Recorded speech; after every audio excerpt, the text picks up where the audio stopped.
haven't been given a thumbs up yet.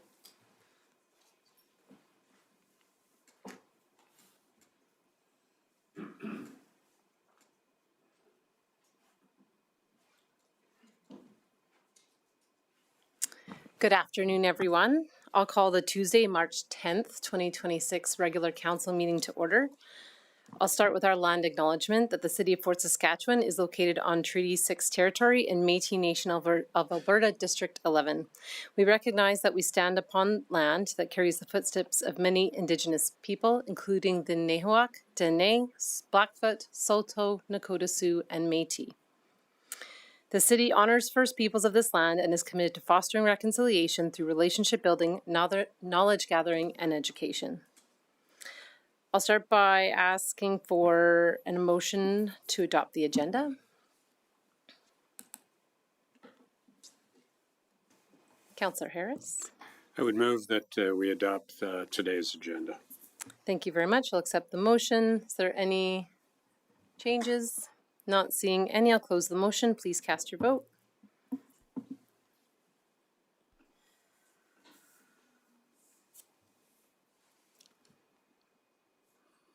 Thank you. And just before I get into delegations, my apologies. We have lots of guests here today, so I'll just let you know that the washrooms are located in the main lobby. And if there is an emergency, we're going to head out these doors and straight out to the parking lot to the muster area and just give our staff a follow and they'll get you to the place you need to be. And if that happens to be blocked, there's another exit right out just behind us here. Okay? And Councillor Blizzard is joining us online today. Moving into delegations, so this is the opportunity for the community to come to speak about anything on the agenda. Anyone who wishes to speak will have 5 minutes. You would just come up, state your name, which item you wish to speak to, and whether you are for or against it, and then you will have 5 minutes. Is there? We don't have any registered delegations to speak today. Is there anyone wishing to come up? You may come up. Yeah, please join us up here. That's okay. We'll walk you through it. So you're gonna, sit there. And then once you're settled, pull the mic down towards you. Your worship, council members. Yeah, just pull the mic down. Yeah, and then just pause 1 second. Just there should be a button right below that to click it on. Perfect. Now you're gonna state your name and which item, and then you'll have 5 minutes. My name is Cindy Lee Johnson, and I'm here on behalf of the Dillingham closure. Thank you. In the South Point area. The Dillingham closure will force more traffic to Allard Way, which is already very busy. We purchased on Dorace Way, and Dillingham is our exit, so we can turn left onto Greenfield Way, follow out to South Fort Drive, then proceed to Sherwood Park, where we do have a son living. If we go right, it gets us around to the Dow Center Road and into the Pine View, where we have family and where we attend church. We will be doing a lot of back and forth to get to the road if Dillingham is closed. More time on the road, more emissions. The subdivision planners have already made these decisions. Why are we changing things we already paid for? I don't know if there's car counts. The curbs have already been ruined at the corners where they've changed that all around in there. I've never seen Greenfield overloaded with traffic at all, and I can't imagine wanting this closure. Our whole half of our subdivision will be forced to Allard Way, and that's not practical. Thank you very much. Very efficient time-wise. Would you like to answer any questions if there are any? Are you feel comfortable with that? Thank you. Is there any questions for Cindy? Not seeing any. Thank you very much. Thank you for the opportunity.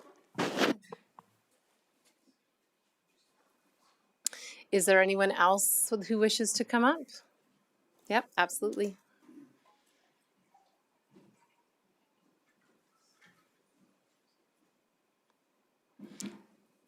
And you'll just have to click the mic back on.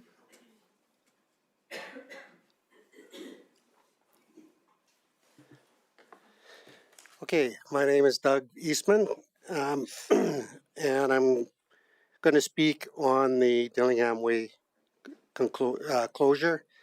I sent an email to all the councillors, and I was just going to read that for the record. Okay, I would like to thank Councillor Noyan for presenting the motion. It's a study for the impacts of closing that road. As a resident along Greenfield Way, we're growing increasingly worried about the safety risks posed by high traffic volumes, high traffic speeds, and lack of roadway safety design controls along Greenfield Way. Anything that can reduce traffic will, of course, reduce the risk and make the neighborhood safe that all taxpayers deserve. Eliminating the shortcut traffic from Dillingham Avenue accessing Greenfield Way will reduce the traffic and speeding along Greenfield Way. Greenfield Way continues to experience exponential traffic volume increases due to the connection of Dillingham Avenue and Greenfield Link. The increased development with significant higher density development in both South Point and Meadowview areas has many of those residents shortcutting through the estates via Greenfield Way. Many of these drivers have little respect for the neighborhood or posted speed limits. This continues to elevate safety risks. We ask the city councillors and administration to consider that Greenfield Way is designed significantly different from other collector roads in the city. Greenfield Way lacks many of the safety features that connector roads carrying high traffic volumes should have. The safety risks for Greenfield Way residents due to high volume and speed, the lack of sidewalks increase the risk for pedestrians, including school children walking along the roadway. The same risk is presented for those people trying to cross Greenfield Way. Greenfield Way has a sign posted, "Watch for pedestrians on roadway." That should tell us that this collector is completely different than a lot of other collector roads. Increased risk when backing out or backing in or turning into residential driveways that back onto Greenfield Way is a risk.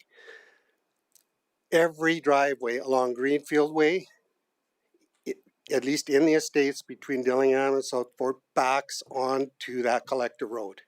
Every driveway. The lack of a safety buffer, curbs, or boulevards along Greenfield Way greatly increases the risk to residents working in the vicinity of their front yards. Just feet away from speeding drivers. The lack of painted lines on the roadway indicating center and shoulders promotes speeding and infringement of safe spacing from yards. The high school's nearby foot traffic and often erratic driving also increase risk on Greenfield Way. Safety also becomes an issue when frustrated residents express displeasure toward disrespectful drivers.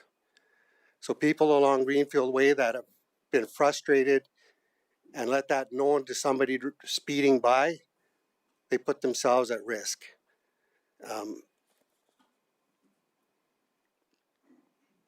Safety risks are the primary concern. A couple of safety risks with the noise from modified vehicles and motorbikes speeding by your driveway, and you have frustrated taxpayers just looking for help to improve their neighborhood. There was speed data and car count data collected. I put it in the email note. Things of significance there, 3,000 vehicles per day riding in front of my place, and a maximum recorded speed at 1:10 in the afternoon of 100 kilometers an hour. 30 seconds, Mr. Eastman. And that's just between Greenfield Link and South Fork Boulevard. So that 2 blocks after the crosswalk, somebody got up to 100 kilometers an hour. Potential solutions: reduce the traffic creating the issues. Access from Dillingham and Greenfield Way. Reduce traffic speed with speed tables along Greenfield Way, similar to what Sherwood Park has courageously implemented. Thank you for your attention in this matter.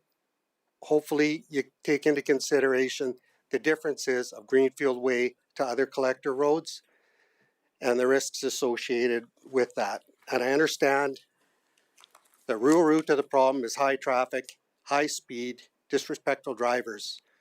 And something will happen when all those line up with that volume of traffic. Thank you very much. Is there any questions for Mr. Eastman? Not seeing any. Thank you so much for being here. Yeah, please come.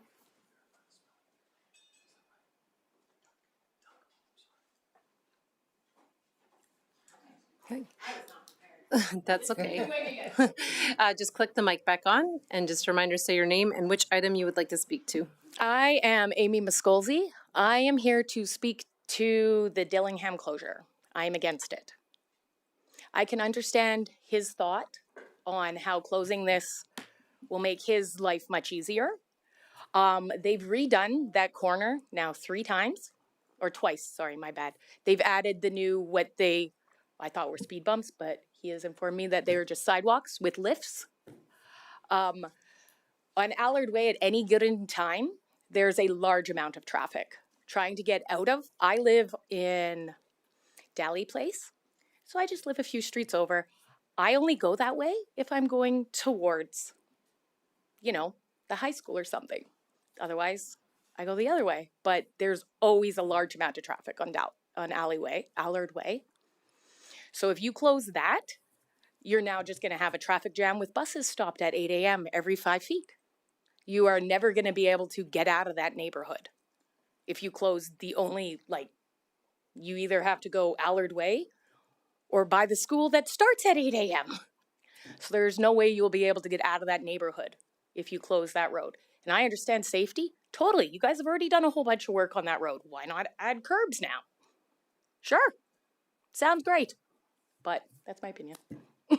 Thank you very much, Ms. Muscozy. Is there any Muscolzi. Sorry. Is there any questions for her? Not seeing any. Thank you very much. Is there anybody else who wishes to speak to any item on the agenda today? I think that is it for delegations. Thank you very much for everyone who was brave enough to come up here today. I'll move on to approval of the consent agenda, if I can get a motion for that. Councillor Nguyen? I'll move that council approve the following items under consent agenda: 5.1, 7.7, 7.8, and 8.1. Does that suffice, or should Yes. I read? Nope, that's perfect. Is there anything that is there a member of council who wants to remove any of these from the consent agenda? Not seeing any. I'll close the motion. Please cast your vote.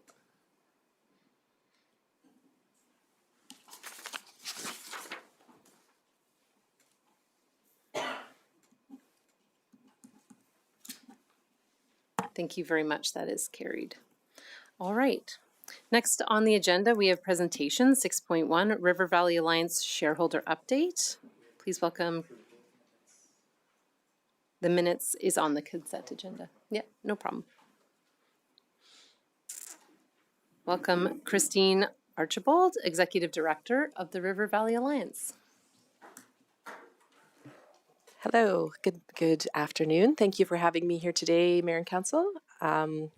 As we always do at the RVA, we are here to give our annual presentation, just to keep you up to date as a shareholder of the organization, and what's happened in the past 12 months and what we're looking forward to over the next 12. Joining me today is the council-appointed representative on our Community Engagement Committee, Marianne Woodman, and I will let Marianne speak for herself. Thank you very much.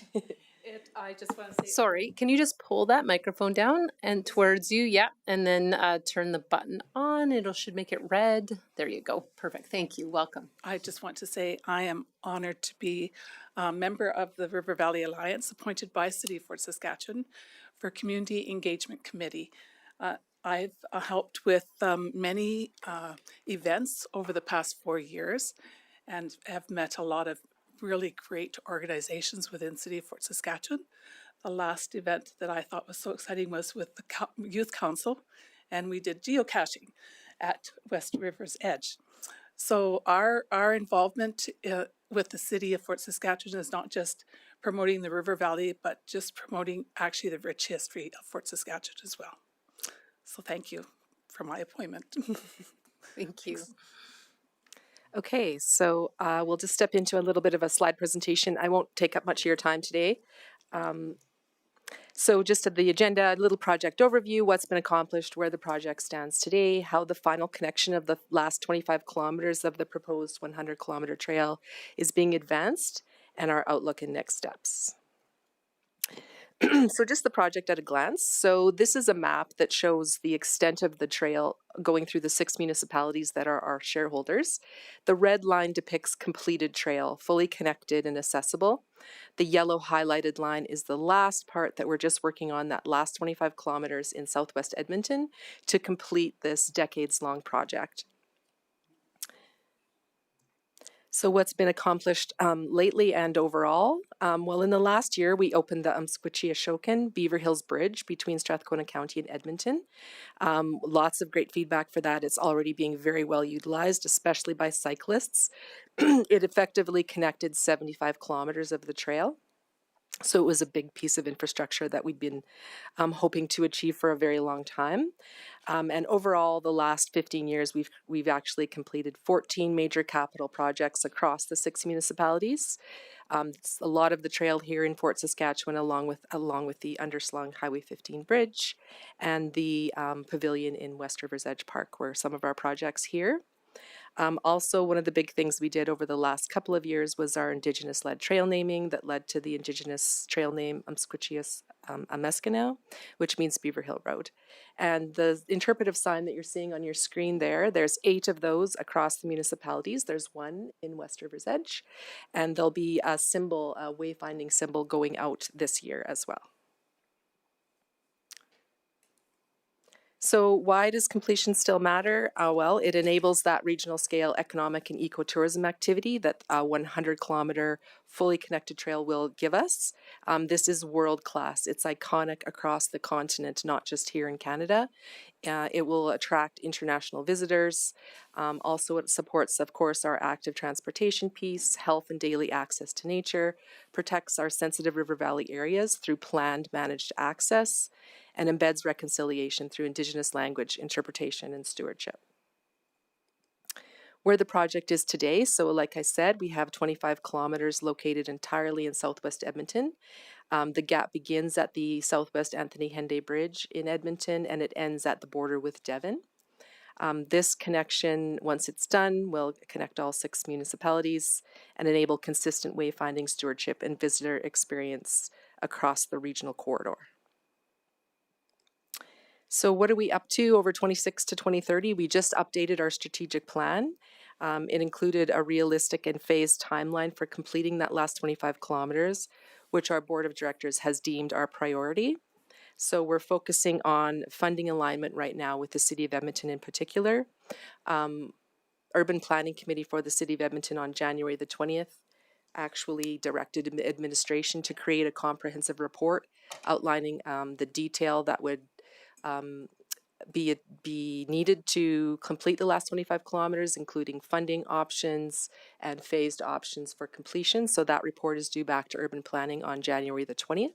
So we're working with City of Edmonton administration right now to build that report out. And the other things that we'll be working on over the next 4 years is land access. There is some right-of-way access needed across some private lands, and then some early preliminary work for construction. So we do have, to support that work, the province just gave us $3 million. The grant is available to us until 2030, so that helps us align with the municipal funding budgets as well.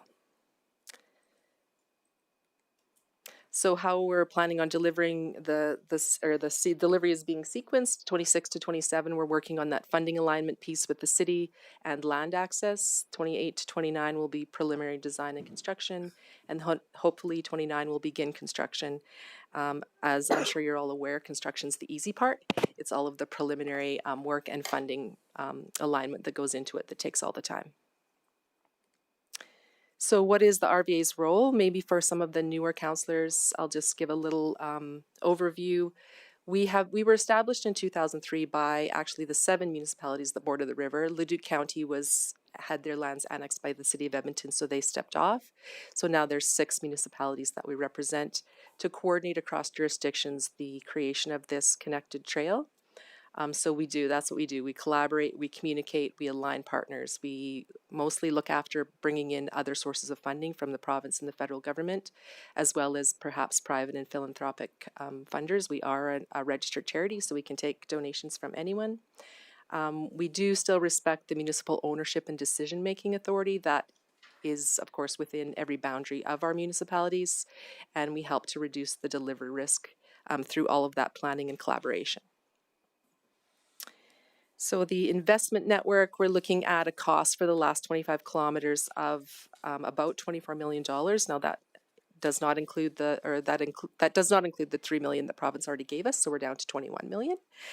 So we're working with the city to figure out how that could be phased over perhaps a couple of budget cycles, and or working with the federal government as well to see if they would give their 1/3 portion as they did for the first phase 1. And we're also building out a private fundraising policy. We think that there are probably some philanthropic or private corporations or public corporations even out there that would donate to this trail. It's very much community orientated, and it benefits all of the communities that touch it and beyond. So just outlook and closing remarks. The final connection actively advancing toward delivery, funding preliminary work and construction is being aligned. We are keeping our clear accountability and ongoing reporting process. That's why I'm here today. And our line that we always like to give at the end of our presentation is 6 municipalities, 1 river valley, 1 shared commitment to finish what we've started. And with that, I will close and ask for any questions. Perfect. Thank you so much. Just see who pops up here. We'll start with Councillor Wesley. Yeah, I'm gonna sneak in a comment rather than a question, maybe. I just want to express appreciation for the trail system. I know whenever I talk to people, what's the most memorable thing they know about Fort Saskatchewan? It usually it says, "Oh, I love the River Valley trails," right? And I think that's just an incredible amenity in our community. Also, in my other world, I'm on a lot of recruiting committees for the School of Business at MacEwan University. And one of the biggest selling points that we have for a lot of candidates that we have is they ask you, well, what's the, I like the hike. I like nature. I mean, what do you have? Because they're coming from, the middle of Toronto, right? Where, if you can see a blade of grass, it's an amazing experience.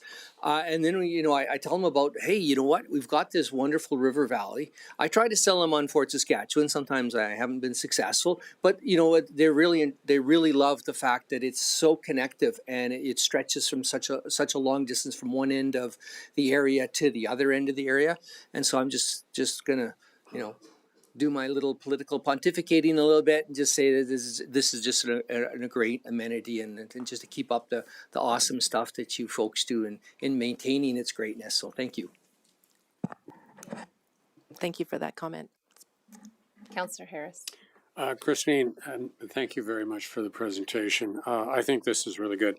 I'm glad to be back on as council's representative on the RVA. I had the pleasure of serving on the RVA in the first term, 2017 to 2021. And we made a lot of progress back then. And I think that the city has been the benefactor of a lot of the investment dollars that flowed out of the planning that we did back in the early 2000s. And I was, as you know, I've been around for as long as grass has been green. I worked with our Councillor Judy Duncan, to help stand this organization up. And it has been very beneficial to us and to the other municipalities in the capital region. And I think the end is in sight. And so I applaud the work that the board is doing and the work that you were doing as our executive director, Christine. And I think that we will get this one over the finish line when all is said and done. And I think that will be an amazing accomplishment to have that interconnected trail. There are some hurdles to go ahead. And I've been talking to Councillor Tanita, who's a councillor on the board from Strathcona County. He's not the board member, but he's indicated that he feels that there's one more project that they and we, the city of Fort Saskatchewan, could undertake to finish our section of the trail.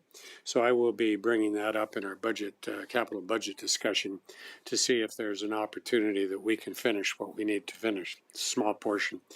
But nonetheless, I think when this is done, it will be an incredible economic development opportunity for our region and for the municipalities that have helped to get this project to where it is today. So thank you very much. Your hard work is very much appreciated. And community engagement, I definitely applaud you for all of the work that you've done to get our community engaged in the River Valley Trail. So thank you. Thank you, Councillor Harris. I just did want to comment. So I am reaching out to all of our municipalities over the next couple of weeks to determine what may be on their wish list outside of finishing the last 25 kilometers, because there's a few little projects out there I think that do need to be tied up. Also have spoken to Strathcona County councillors, so I know what you're referring to. So yeah, I'm looking forward to having that conversation. And also, we may not have funding dedicated to some of those projects right now, but that doesn't mean we can't go out and find it. There are grants out there, one-off grants that the RVA can apply for as a not-for-profit. So definitely we want to compile that list and have it at the ready, especially with some detail in hand as far as costing, timelines for the municipality go, so that we have that ready to go. So yes. Yeah, and I think that, not to preempt this, but what I'm talking about with Strathcona County is to pave the granular trail that goes from our southern boundary to that new bridge that was just constructed. We've had quite a few people that have been coming out of Edmonton, coming to Fort Saskatchewan saying, we're okay with the granular trail, but would it be nice to have that paved so that there's a continuous paved trail?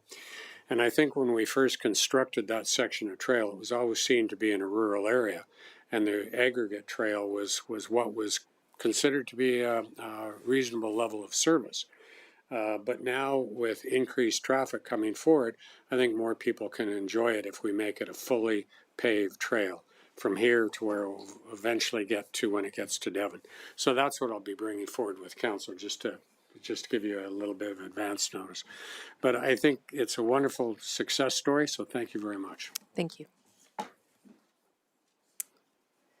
We're going to go to Councillor Blizzard, who is online today. I'll go a little closer. Can you hear me okay? We can. Okay.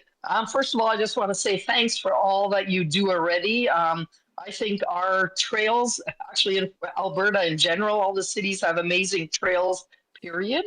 But this RVA, the 75 kilometers and the future 25 are just an amazing addition. So I love the trail. I've been on the bridge. I really like the new bridge between Strathcona County and Edmonton. I think it's just, again, an awesome addition that completes a whole chunk of it. I do have a question. So in the future, in 2030, let's assume we're all done. What do you see the role of the RVA becoming? Will you stay, do you see it becoming just an all volunteer board, or where's it going? What more can be done? Thank you for that question, Councillor Blizzard. It's a good one, and we do get asked that fairly often, actually, and it's something that our board has discussed at a sort of high level. I think there's two schools of thought on that one. Number one school of thought is the RVA was created for a very specific mandate, and once that mandate is completed, that's good. The organization wraps up and we did our job. The second school of thought is that there's room and space for the continued collaboration and communication when it comes to stewardship and destination development for the overall trail. It is regional in its scope, and perhaps there needs to be a regional organization that manages it even to the maintenance level. So there's that on the table as well. That's open for, kind of thought at the very least at this stage. Okay, thank you very much. I'm glad you're looking at it and looking to see what the future could hold. Thank you. Councillor Ketcher. So yes, thank you very much. I think over the last 15 years, 16 years now, I think most of us, almost all of us, except Councillor Wesley and maybe Mayor Macon have actually sat on the RVA. So you have excellent buy-in from everybody here. And I appreciate that you come out because I think it's important for our residents to understand what value you bring to our community and the funding that you've put towards projects in and around the community. So thank you for that. The question that I have is with your land purchases or your land acquisitions, do you have any struggle with that? And how do you overcome that? Yeah, I think when it comes to, and we don't need to purchase, it's always just right away that we're seeking, and it's not a large right away. I think the trail right away is about 12 meters. It's wide. It's already going to be an environmental reserve, what will be environmental reserve lands, top of bank.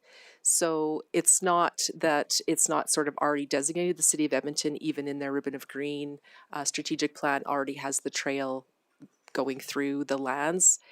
So it's more of a timing thing.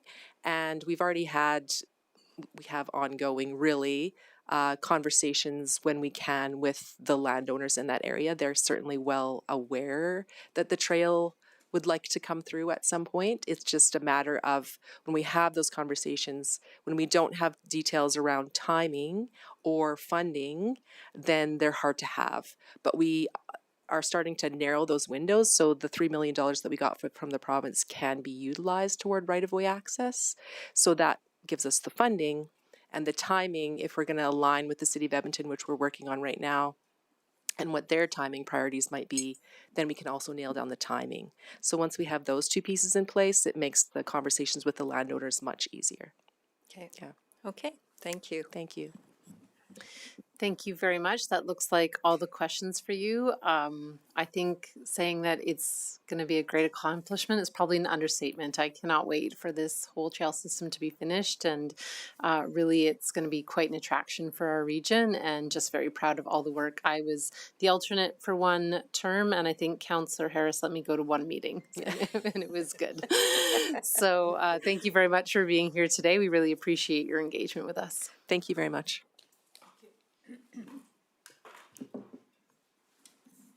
We'll move into number 7, new business, and we're going to start off with 7.1, city naming registry submissions, South Fort Park and South Fort Ridge Park. Andrew Kaiser presenting.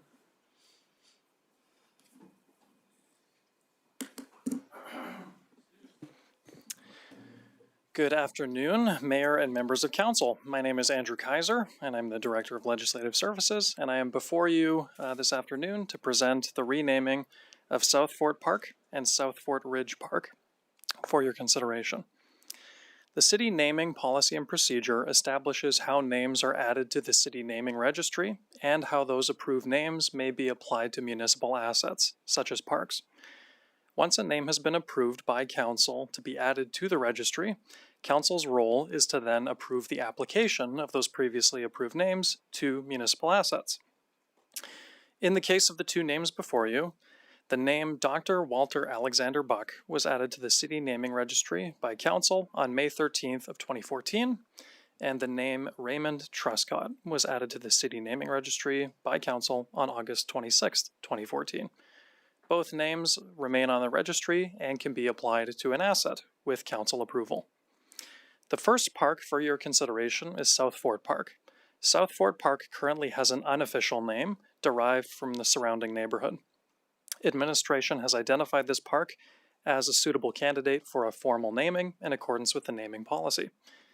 Council is asked to approve the renaming of South Fort Park to Dr. Walter Alexander Buck Park.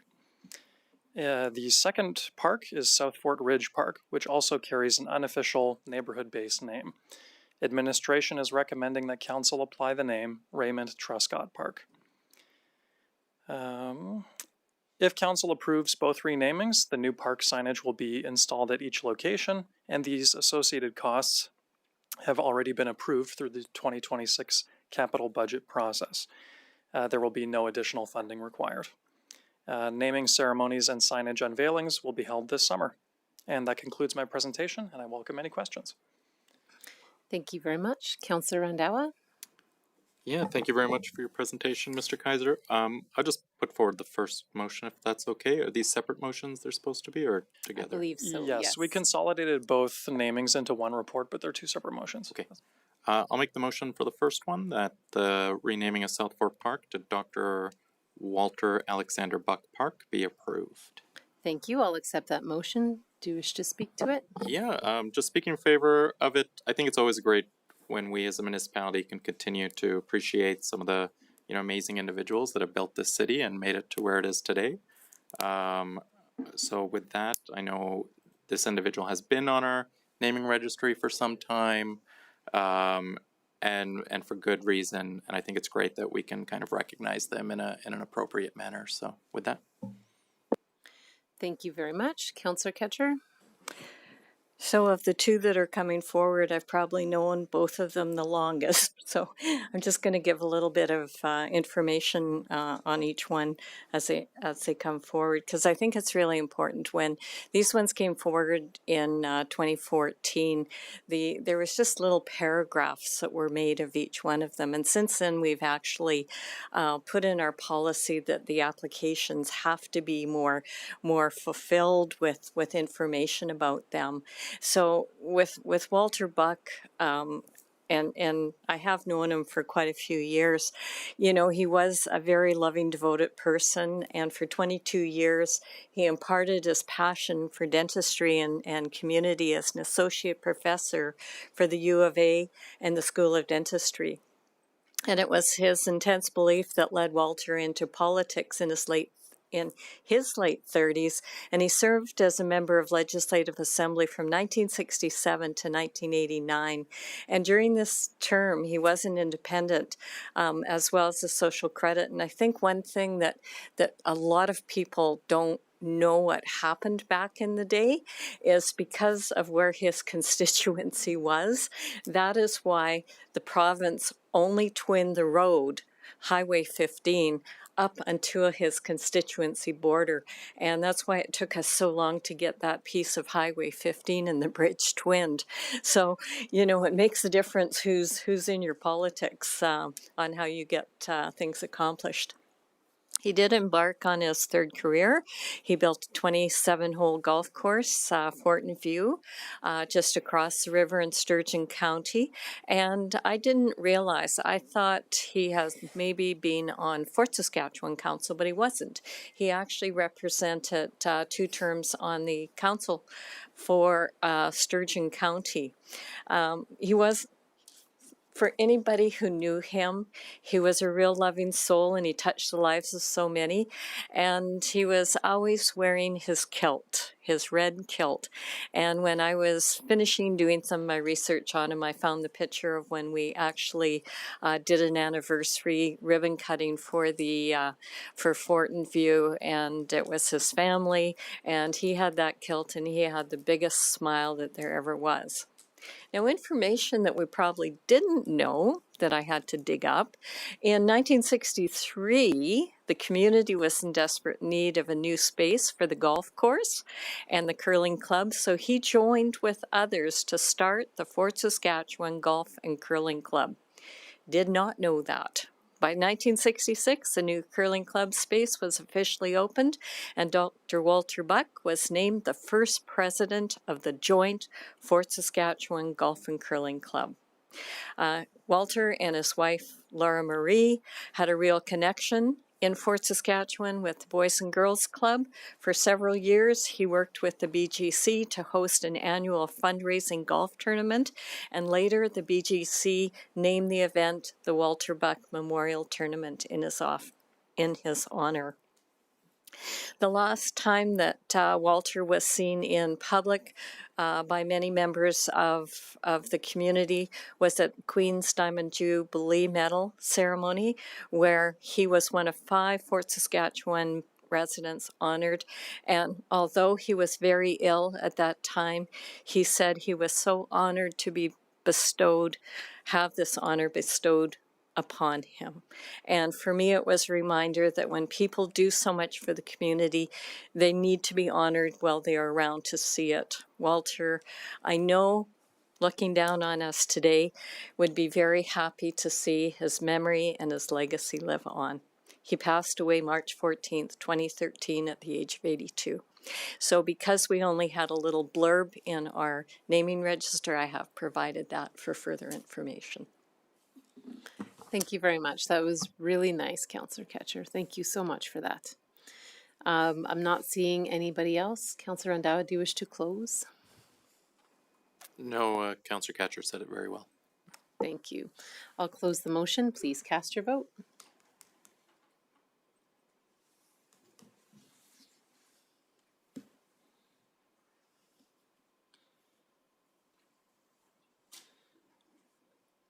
And unsurprisingly, it is carried unanimously. Thank you. And I don't believe that we have anyone from the Buck family here today, do we? I don't think so. Okay, thank you. Councillor Ketcher, do you wish to make the next motion? I absolutely would. Go ahead. And just before we do, acknowledge that Una Truscott is joining us here today. Did you make age 90 or 92? I can't remember. How old are you now? Or how young are you? 92, yes. So thank you for coming out today, Una. So I'll put the motion forward that the renaming of South Fort Ridge Park to Raymond Truscott Park be approved by council. And I would like to speak to this one as well. Go ahead. There it is. So I didn't know Raymond Truscott before I was on city council, but I did meet him when I was on the Fort Foundation for the seniors facility, and I got to know him really, really well. So just a little bit about Ray, because I don't think he'd ever let me call him Raymond.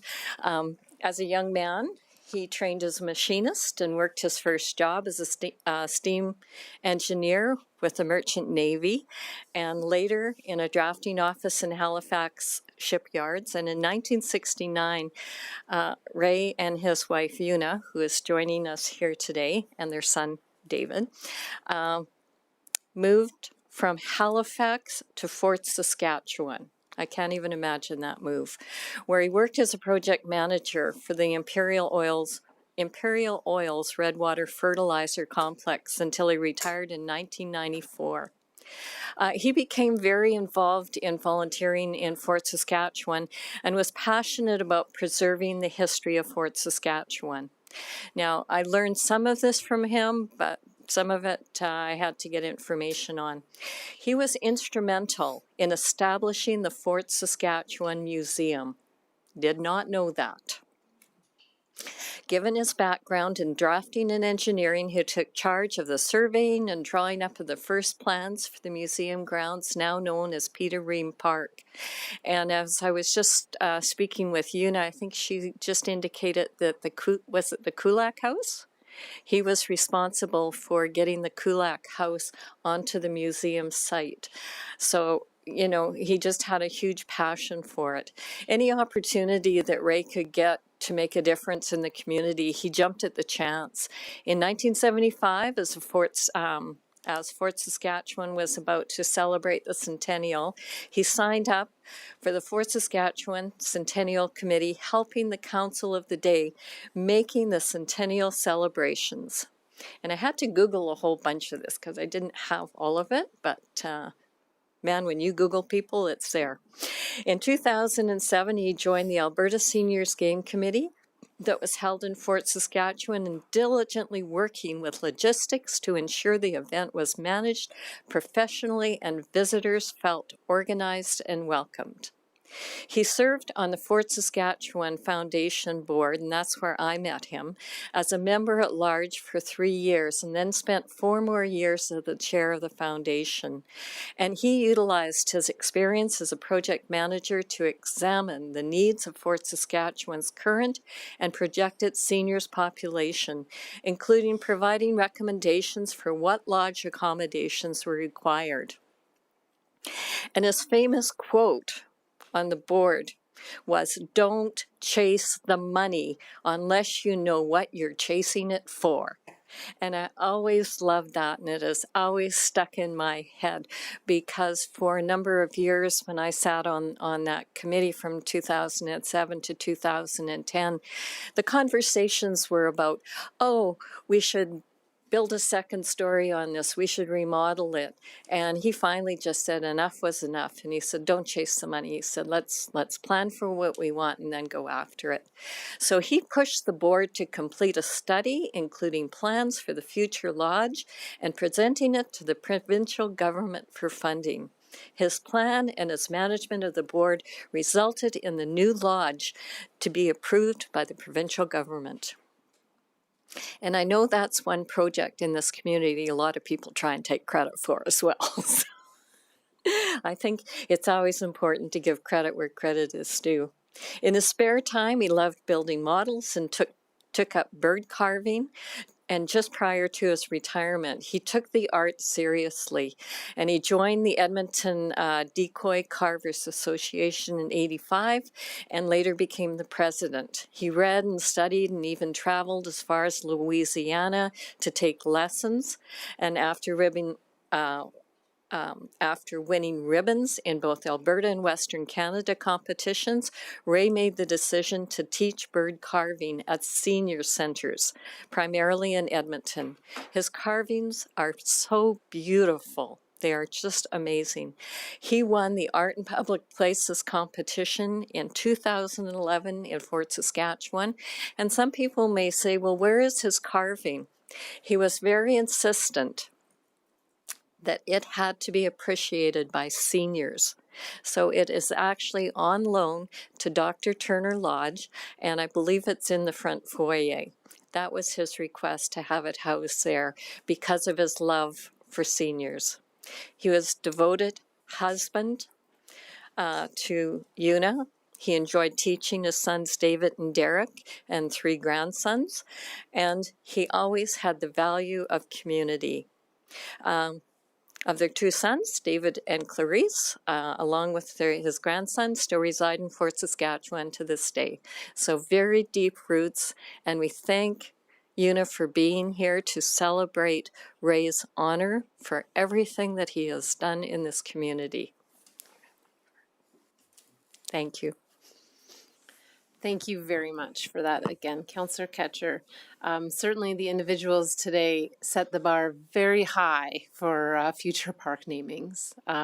Really, truly incredible individuals, and our community is so much better for having had them as a part of it. Is there no other comments? I'll close. Do you wish to close? No. No? Thank you. I'll close the motion. Please cast your vote.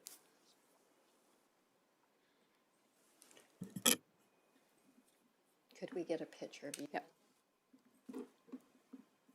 And that is carried. In the past, Truscott family, we have paused the meeting to take a photo. Is that something that you're okay with? Being in a photo today? All right.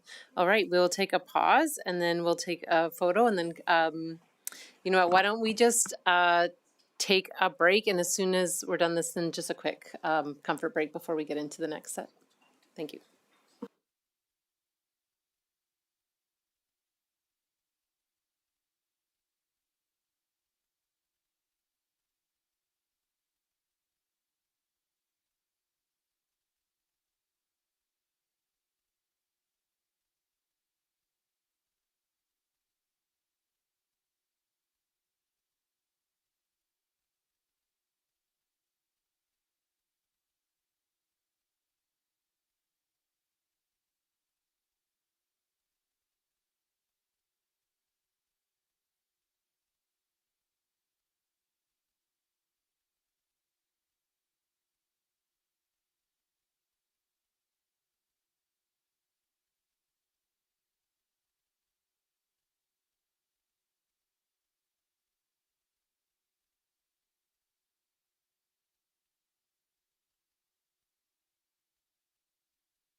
Escalida. With an elephant. Oh, no, he got the elephant.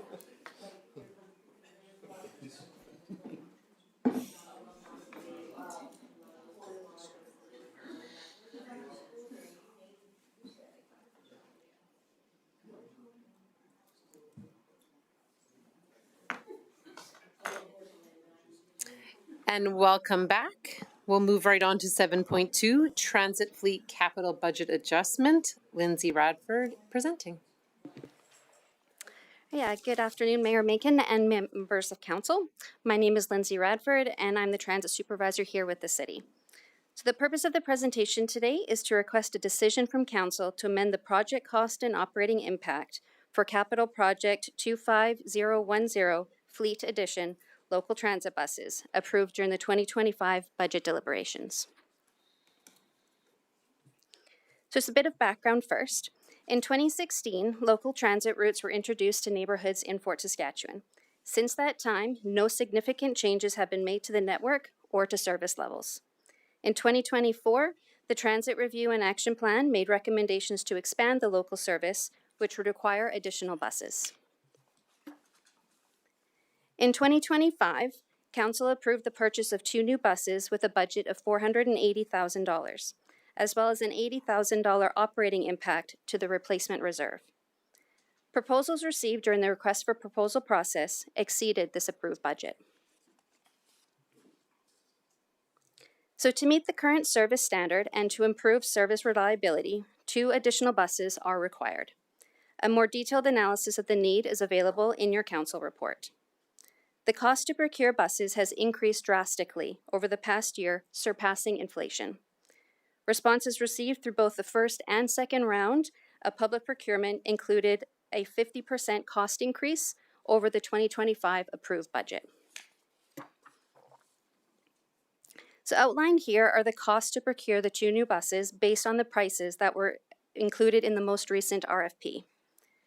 An additional $262,500 is required for the capital purchase, and an additional $67,800 is required for the operating budget. It is administration's recommendation that council amend capital budget 25010 Fleet Edition local transit buses funding from $480,000 to $742,500 to be funded through the local government fiscal framework, and that the operating impact to the life cycle replacement reserve be adjusted from $80,000 to $147,800 starting in 2028. And thank you for your time, and I'll be happy to answer any questions. Thank you so much. Is there any questions or not? Someone could go straight to a motion if they wish. Councillor Harris, go ahead. I would be prepared to move that council amend capital project 25010 Fleet Edition local transit buses funding from $480,000 to $742,500 to be funded through the local government fiscal framework capital program, and that the operating impact to life cycle replacement reserve be adjusted from $80,000 to $147,800 starting in 2028. I'll accept the motion. Do you wish to speak to it? I do. I think that we've embarked on what I would consider to be a quality of life service by providing first the commuter service and now the local service. And I think that ultimately having as broad a network opportunity in our community will reach the broadest reach of people in our community that rely on transit to get to and from where they want to go in the community. So I think we've started down this road. To do it properly, we have to ensure that we have the capital fleet and the operating equipment to do the job properly. So I support this on that context, that we're moving in the right direction. Thank you very much. Councillor Blizzard is next.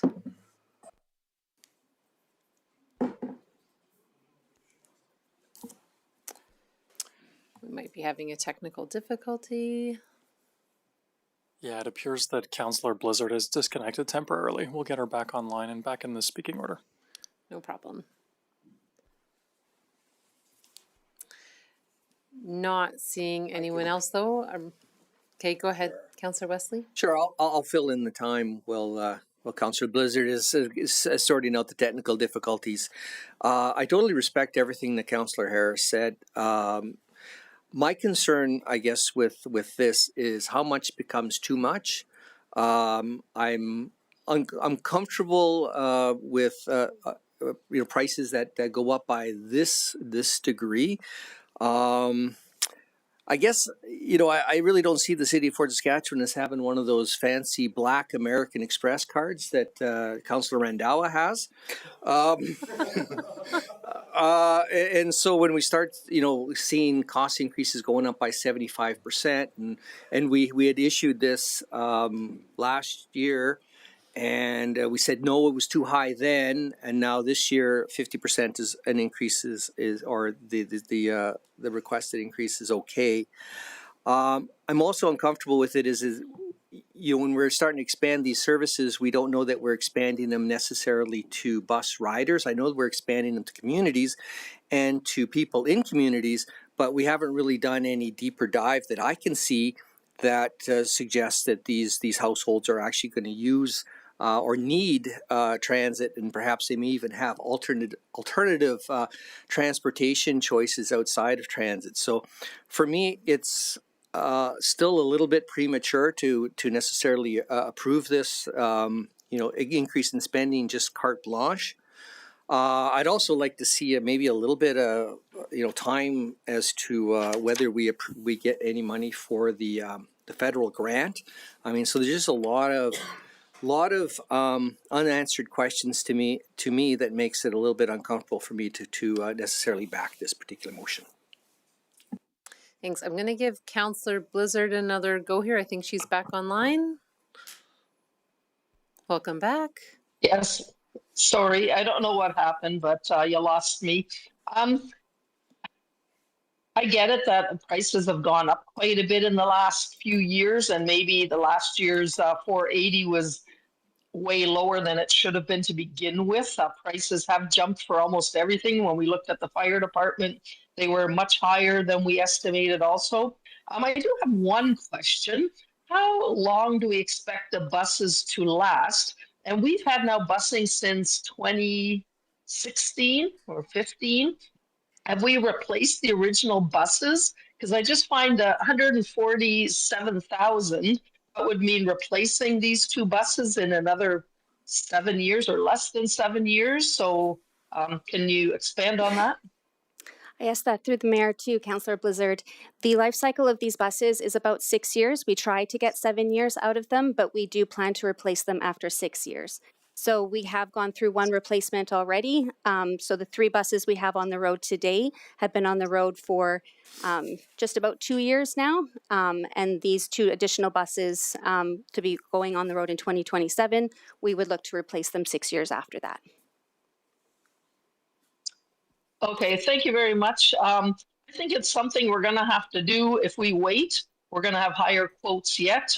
We have to expand service. We have quite a chunk of town or city that does not have busing yet, and they need it too.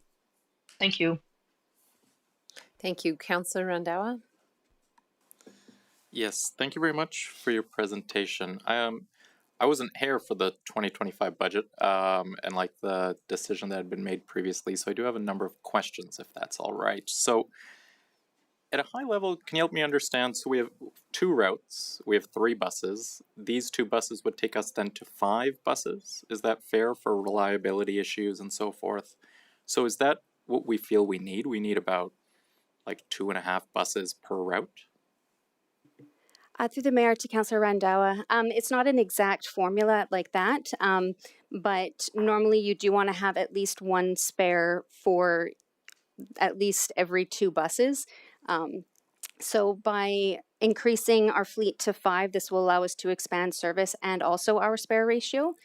So we will have 2 buses doing the existing routes or a variation where we look to amend them a little bit to serve the community better. And then this 3rd bus, or these 2 new buses, one of them would go into service on a regular basis. So we would then have 2 spares so that can help with the reliability issues that we do experience with these buses. But it's not, if we were to expand another route, say, and a year or two after that, we would probably not look at getting another spare bus at that point. The 2 spare buses would suffice for at least a few years to come. Okay, so these would be buses number 4 and 5, which we would then have reserves, and say every 6 years or so we need to replace them. If we talk about buses 1 to 3, could you tell me where they are in our life cycle and how their reserves and replacement cycles looking? Through the mayor to Councillor Randawa, we put these new 3 buses currently that are in our fleet today, were just put into service at the beginning of 2024. Okay. So they are now into like year 2 of their service life. So we hope to get at least another 4 to 5 years out of them. And we do make contributions every year to the replacement reserve. I can't tell you exactly what the amount is, but we are looking to adjust that given that we're seeing an increase in those costs right now. So most likely in the 2027 budget, you will see an amendment to the replacement reserve contributions. Okay, so that was going to be my next question, which is if we know we're not putting enough into reserves for the new buses, are we putting enough into reserves for existing buses? So my understanding is no. Currently, at the current prices we are seeing, probably not, unless prices come down in the next year, which we do not foresee. So that's why in 2027 we do foresee an amendment to the existing life cycle replacement contributions. Okay. Part of your report talks about either CPTF funding from the federal government. Do we know what the likelihood of that is? Through the mayor to Councillor Randall, we do feel very confident we will get the funding. It's just a timing question at this point. Every indication we have received from our regional partners as well as from the province and the federal government is that the funding will come. It's just still being reviewed on the minister's desk at this point, but we do have every confidence that we will receive that funding. Okay, and with the LGFF funding this would pull from if we were to approve this, so is this going to take away some flexibility for council in the future budget for putting that funding towards other items? I know we put it towards like road rehab, neighborhood rehab. Do we feel like we have enough flexibility in our LGFF funding in future years? Because if I look at the province and the way their budgets are trending, I'm sure that reflects onto how much funding we'll be receiving in the future. For that, I would have to defer to finance, which I don't believe is here, so I'm not sure if Sandy, if you have any feedback on that one. Ms. Boudria? Thank you. Through the mayor to Councillor Randawa. That's an understandable concern, and we are monitoring our LGFF financing and options carefully. When we were preparing this report, it was done in consultation with finance, and they were supportive of us going forward with the options that you see before you. So there is no concern at present about using the funds this way. Thank you. Okay.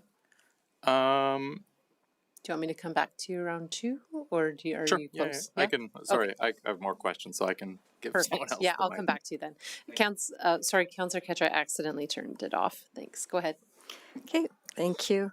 I know it's always disappointing when we see the price of something escalate the way it is, and with what's going on in the world right now, I know it's very difficult.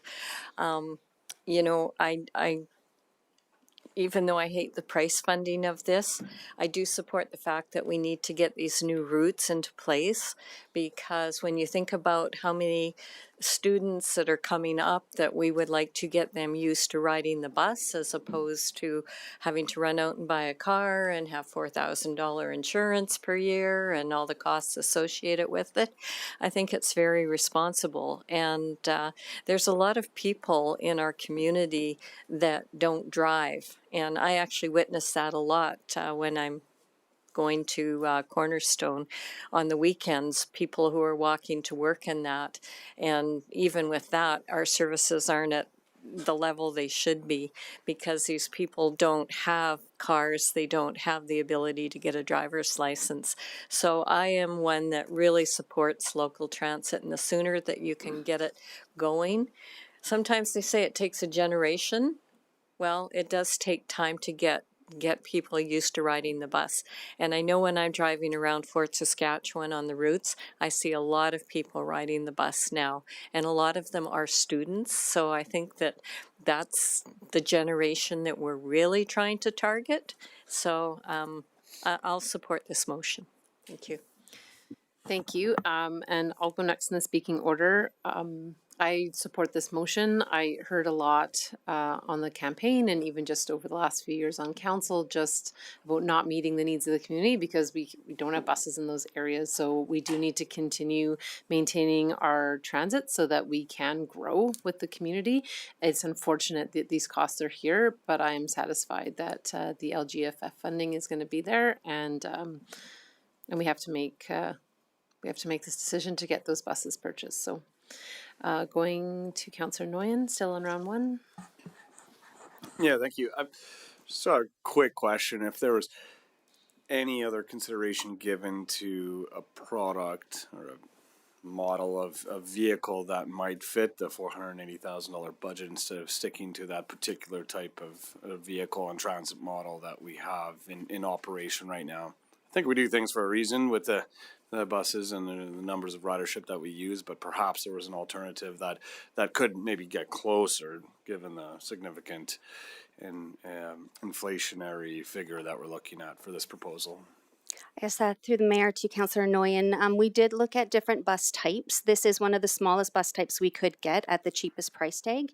The smaller vehicles typically are not accessible, so things like wheelchairs, mobility aids are very difficult to accommodate with if we go down to a smaller bus type, or we might need to change the bus around to when it's smaller, the ramp doesn't exist. It's a lift at the back, so any wheelchair that does need to board, it really slows the route down and creates a perception of discrimination because now passengers have to board at a different location on the bus. We did also look at the possibility of using vans instead, as some communities do when they implement on-demand transit, but that doesn't give us the capacity that we will hope to see in the future, as well as mobility needs are very difficult to accommodate in vans. Okay, and then maybe further to that, because I think we're going to be considering the on-demand model in the near future, is consideration within that model going to be given to perhaps allocate accessible unit to specifically for on-demand? And I'm not sure the exact numbers that would require that accessibility, but perhaps that's maybe a better model if we had a single unit dedicated to that type of service. Through the mayor to Councillor Nguyen, it is an option to have dedicated fleets for different service types, but it is not recommended. We come into issues more with spares at that point. So if one bus goes down, you don't have another bus that you can use that has that same level of service that it can offer. And it also creates just operational issues for like our contractor to be able to switch out buses as required. And we do like to have all of our buses offer the same level of service, the same level of accessibility, so that we can change them out as required. All right, fair enough. Thank you very much. Councillor Randawa. Awesome. Thank you very much. Round two of questions. This was approved in the 2025 budget. We're here looking at it now. What took so long for us to kind of come back to council with this price increase? Like, is that how long the tendering process takes for these buses? Through the mayor to Councillor Randawa, we typically do like to go out to tender at least 18 months prior to purchase because it does take that long to order and for the buses to be manufactured. So we wanted to have these buses in place in early 2027 in preparation for new service to be implemented in the summer. So when we went out for the first RFP and we didn't get pricing that was within our budget, we did hold off to go out for a second RFP, trying to get some better pricing and potentially get some additional bidders. Unfortunately, we did not get better pricing in the second round, so that's why we were coming back at this point. We were hoping to get better pricing, more confirmation on the tariff costs, as well as to hear about the federal grant. Unfortunately, we have not received confirmation on those, which is why we are back today asking for this additional budget without those certainties. Okay, and switching gears to the reliability section of your report. So you mentioned that for one of our routes we're on time about 42%, the other one we're on time about 34%, and that reliability challenges are partially attributed to kind of the current buses we have and unavailable buses.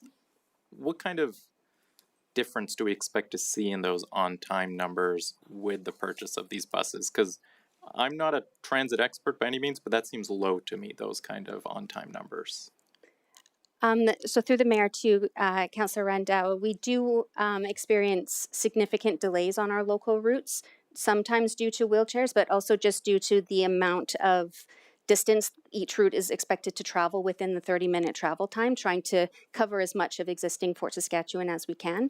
So with the addition of these 2 buses and the on-demand service, we are going to be changing up the local routes to shorten up their travel time so that the routes can be on time. And when they do get wheelchairs, that isn't going to set them back by at least 5 minutes. Okay, so I'm guessing that's going to be a future discussion and on the new routes and everything when it comes to council. But at that point, will we have an expectation that we'll at least be better or closer to meeting standards more often than not? Through the mayor to Councillor Rendawa, yes, definitely the expectation is that we will be meeting those service standards. Obviously, in the winter months when there is significant weather issues, we may not meet those, but on average, we should be meeting our service standards once we get these new buses and the on-demand service in operation. Thank you very much for all my questions and for bearing with me. On the motion itself, I can support this motion for the reasoning that, this was already in the budget. We have to make this purchase. We need the equipment itself to kind of support the existing service that we provide our residents. I think, though, that when we start to discuss what these routes look like in the future, and when council wants to look at that, I think we have to have a broader and more holistic discussion of, what we want to do regarding meeting standards, meeting reliability, as well as just whether there's a usage and demand-based case for some of these routes. I think that has to be a part of that discussion, and I think that will be an important discussion for this council to have.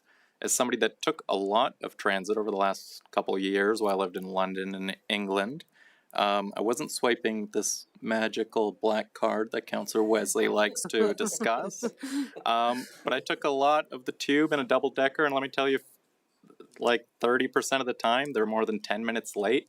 That's very disruptive as a transit user. So I think we'll have a good discussion about what the future of the service looks like. Thank you. Thank you. Councillor Harris, do you wish to close? Well, I think this has been a good discussion, and it is a large amount of money. I think all of us who are on a budget context understand that. I grew up in Lethbridge many years ago, and I used the local transit service in Lethbridge quite significantly when I was growing up, going to university, going to high school, that sort of stuff. And I remember that very vividly because Lethbridge was a growing community at that time, similar to what we are. And I know there were discussions about meeting the growth back in that day, and that was a long time ago. But I think we've made the decision to provide a level of service that can reach the broadest number of people in our community. And reliability and frequency of service is really crucial to people saying, I know I can rely on this service. I don't have a car, but I know I can rely on it. And I think that's the level of service that we look to try to attain going forward so that people will know that they have the confidence in the service. And I think making these acquisitions is timely and it's prudent as we continue to try to evolve and improve the delivery and the penetration of transit service in our community. So in that context, I will obviously support the motion. Thank you very much. I'll close the motion. Please cast your vote.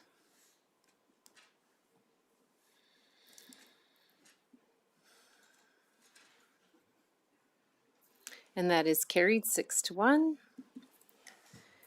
Thank you very much, Lindsay. All right, moving into 7.3, motion following notice, Urban Hens Program Feasibility. Councillor Nguyen, do you wish to read in your motion? Go ahead. I will, thank you. So I'll move that by the end of third quarter of 2026, administration provide a report on the feasibility, costs, and other considerations related to establishing an Urban Hens program. Thank you very much. I'll accept the motion. Do you wish to speak to it? Yeah, I'll speak to it. I'm not going to go into a foray of my passion for urban hens. It was a question I was asked during the All Candidates Forum, and it had me reflecting on this type of hobby and the availability and the choice to have something like this in your backyard and you use your land accordingly. There are a lot of young families in Fort Saskatchewan who I think would benefit from learning the science of animal husbandry and urban agriculture, and I think it's something that in my mind doesn't have a detrimental impact on the community as a whole and would actually be quite valuable to many young families. Now, having said that, this has been a topic that has been brought before council in previous years and discussed at various lengths over, I believe, the past 8 years. I was hoping for a little bit more of enthusiasm from residents and potential individuals and families that would commit to using the program, and I haven't quite heard the amount of feedback or positive feedback this go around. So given that, I still believe in the merits of having this as an option for our residents to be able to access a program such as this. Would enhance the quality of life in Fort Saskatchewan just by giving them another outlet to have a fascination with animals and agriculture. I understand that there would be some costs involved to administration to implement a program such as this. I believe they'd be minimal costs, and I would just stress in reading in this motion that it seeks to have a report done by administration on the feasibility of this. So it would come back to council for a potential motion after that information was presented to council. So given that, I would urge council to consider having the work done by administration. I'm told that it's not work to be done at great lengths. It would be extremely time consuming for them to bring something back, and then we can evaluate the program as a whole from having the entirety of information that council needs to make a decision on actually implementing the program. Thank you. Thank you very much. Councillor Harris, you are first.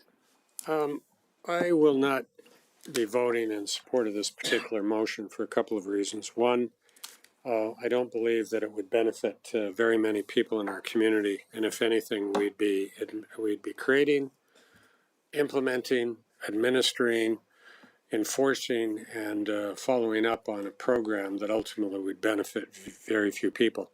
And I believe that that would create a significant cost to implement and manage a program of this type for very little benefit. I had the chance to talk to upwards of 90 to 100 people over the last 3 weeks since this notice of motion was put in, primarily people that I run across at the Dallas Centennial Center when I'm there in the day. And I've asked every one of those people that I talked to what they felt about this potential program. And I only had a couple of ladies tell me that they thought it might have some merit. And I asked them why they thought it would have merit, and they thought it would be kind of romantic to be able to go out into your backyard, into your chicken coop, and get a couple of fresh eggs and bring them in and crack them into the frying pan and have a nice fresh egg omelet.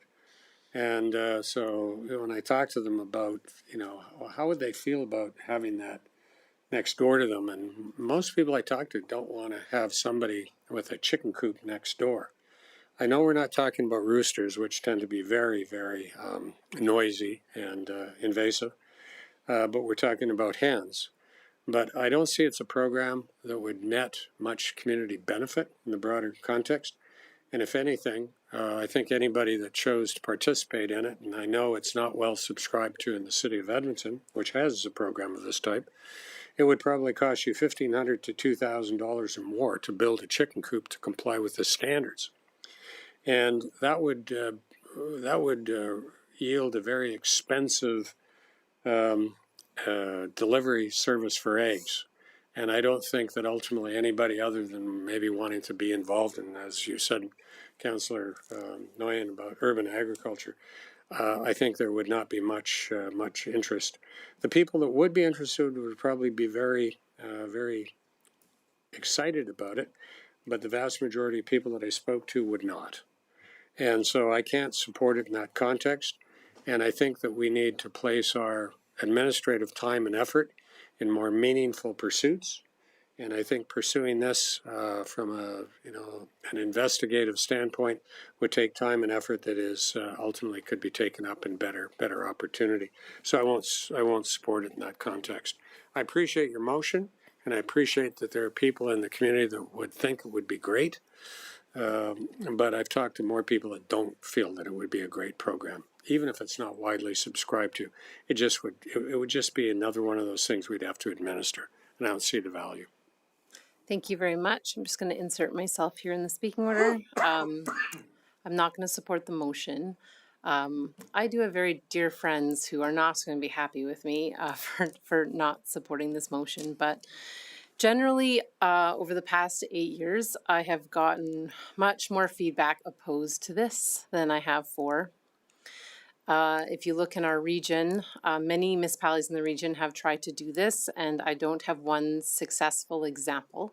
And people look at success in different ways, but one municipality spent $80,000 to do it and has 0 approved chicken coops. Another one spent, I believe it was $90,000 to $100,000, and they have a couple approved coops. Not sure how the city of Edmonton is doing on theirs, but they spent a lot of money, and I suspect the utilization is low. If I was going to guess, I would bet utilization is low because I think what people don't realize is that there is an education component to it. You're required to go and take some training on it, and I think that they hear that and go, "Oh, like I wasn't expecting that. Unwilling to do that." Then there's coop size and regulations and rules that come, and that's also prohibitive for people. They think it's going to be an easier process than it turns out to be. And the costs to creating the bylaw, which I've already spoken to in a few other municipalities, to me, that cost with so little uptake, I just can't justify it, as well as the ongoing cost, because part of that cost is that we have to train municipal enforcement officers on urban hens, how to tell if they're sick, how to determine if everyone's following the rules. And ME just typically ends up being something that changes over a lot, and you'd be constantly paying for that training each and every year because of the turnover. So for those reasons, I just can't support this program. All right, going to Councillor Ketcher next. Okay, thank you. And I will not be supporting this time either. We did deal with this a few years ago, and I didn't support it at that time either. I know you're just asking for a report to come back, but if you go online and ask about the pros and cons of it, there's a considerable amount of cons that come with this. And Councillor Harris is absolutely right. A lot of people do romanticize about it. I saw on Modern Family, a sitcom, they had a little chicken, and he's holding this chicken and walking this chicken and doing all of this. But what the sitcom forgot to put is these chickens are poop tornadoes, and he never cleaned up any poop anywhere in his yard or in his house. But that's the reality of it. And, there are so many reasons not to support this, but the biggest ones, and I don't really want administration having to spend more time on it, because we're often asked, well, if you want this, then there's a cost associated. And even if it's a little time, we hear it still takes time, and it's on the side of the desk. But mostly my reasons for not supporting it is because raising backyard chickens pose a significant health risk, and they primarily, the transmission of bacteria like salmonella and camp bacteria can cause severe illness in humans. And even though chickens may appear healthy, they carry these germs in their feces, their feathers, and their beaks, and necessitating strict hand washing and hygiene practices, especially in children. And if you go on to the webpage and ask for hazards regarding this, the number of illnesses and even deaths that have been associated with urban hens and salmonella, I'm just not prepared to put our public children at risk on this. And the other component that wasn't talked about is the fact that even if you do put a bylaw in place, you have to have your bylaw officer trained. You have to have them trained to go in and do an inspection. And if they fail to do inspections and somebody gets sick because of that urban hen, the city can actually be held liable because they haven't been adhering to the reporting of that. So when I look at the amount of negatives versus that romanticizing it, there's just no way that I would want to subject our citizens to this. And last, growing up as a farm girl, seen my share of feces. You're good, thank you. Councillor Blizzard, we're up to you.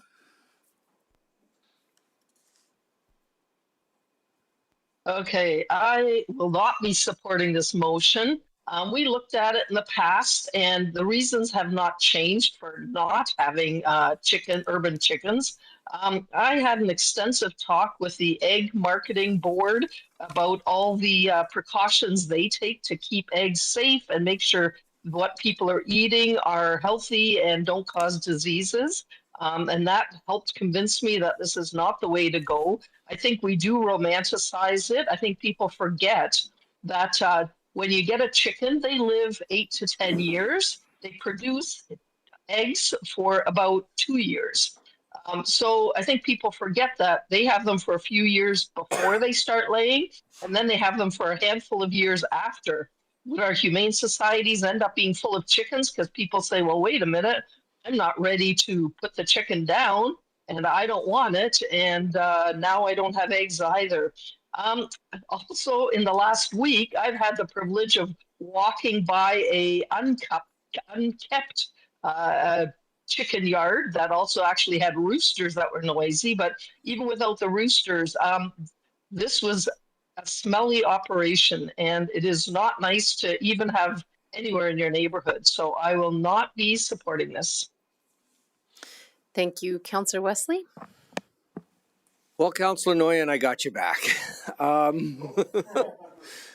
I just lost 6-1 in the last one, so I don't know if I'm good luck or not. I'm probably bad luck. I guess the Wesley family is sort of mixed on the urban hens. There is no world I could imagine where I would have an urban hen, and my wife wants an urban hen.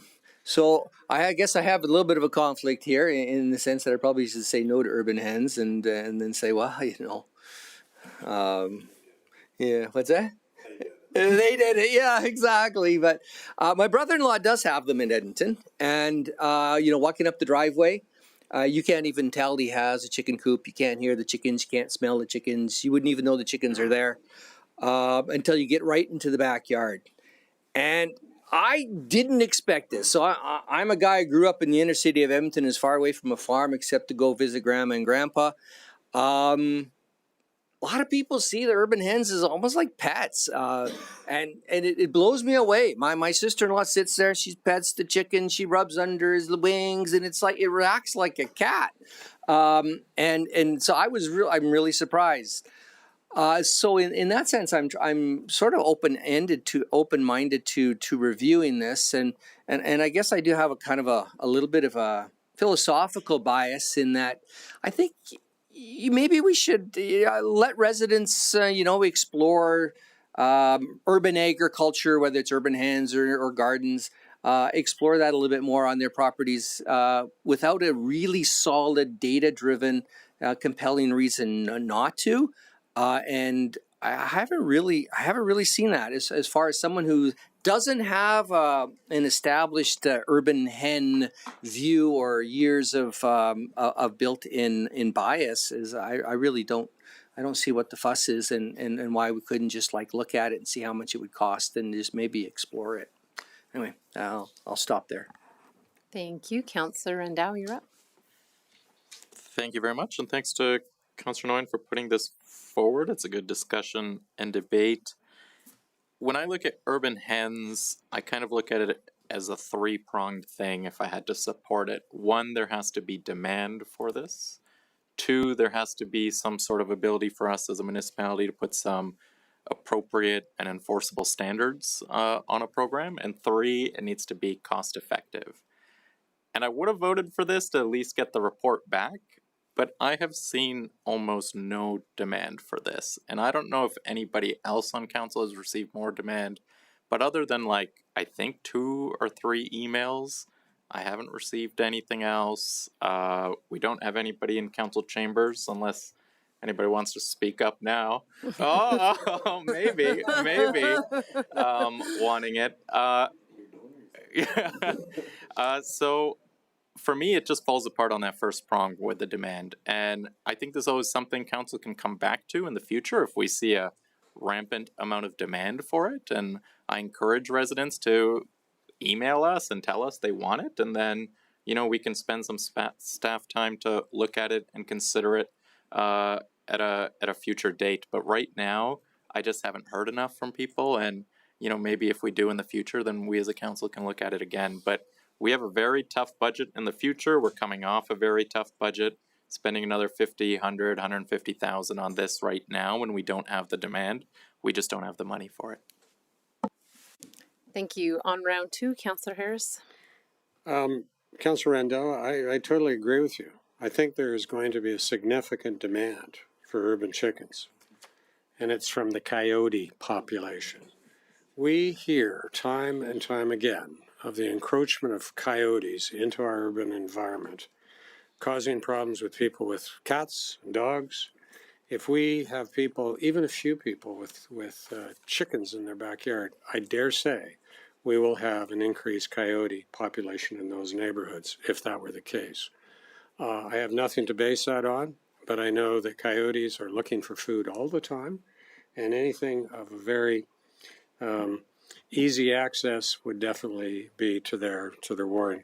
So I think that we have to look at it. That's the final thing that I would say, is that I don't think that we want to attract more urban predators into or rural predators into our urban environment. And so doing what we can to keep these things at bay would probably be best interest in my opinion. Thank you. Councillor Noyen, do you wish to close? Go ahead.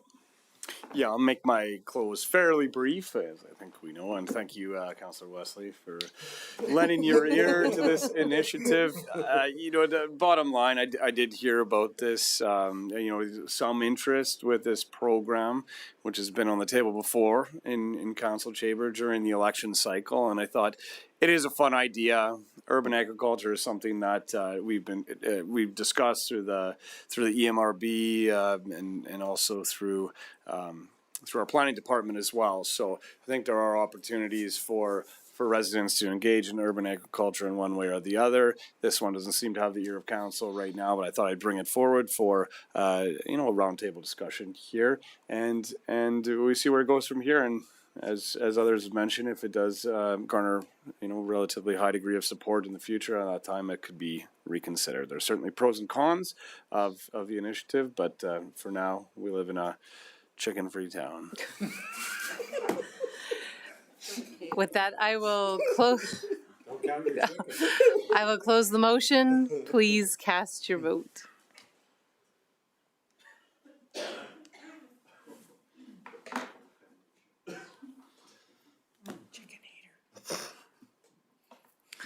And that motion is defeated.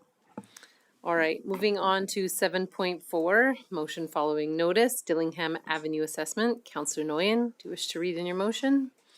Yeah, thank you. I'll move that administration, including assessment. Oh, sorry, start again. Go ahead. I'll move that administration, including assessment of the feasibility and impacts of closing Dillingham Avenue at Greenfield Way as part of the Planned Transportation Master Plan 26-27. Thank you very much. I'll accept the motion. Do you wish to speak to it? Yeah, thank you. This is a motion I brought forward on the heels of the election cycle and several discussions that I had with South Florida Estates residents.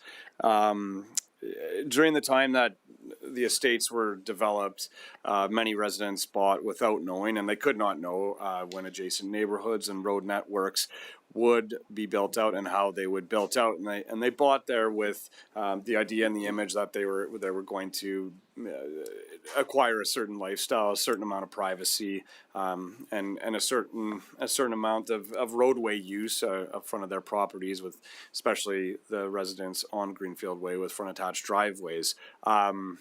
It is clear, and it's very clear to me, that these residents have been living with high volumes of traffic, and we've heard via email and some of the presenters today, and when we were looking at the traffic calming last council term, that they're dealing with non-local traffic, a lot of construction traffic, which some measures have been taken to address, and there are many commuters and roadway users in various capacities that are using this roadway instead of alternative nearby road networks that are accessible as well.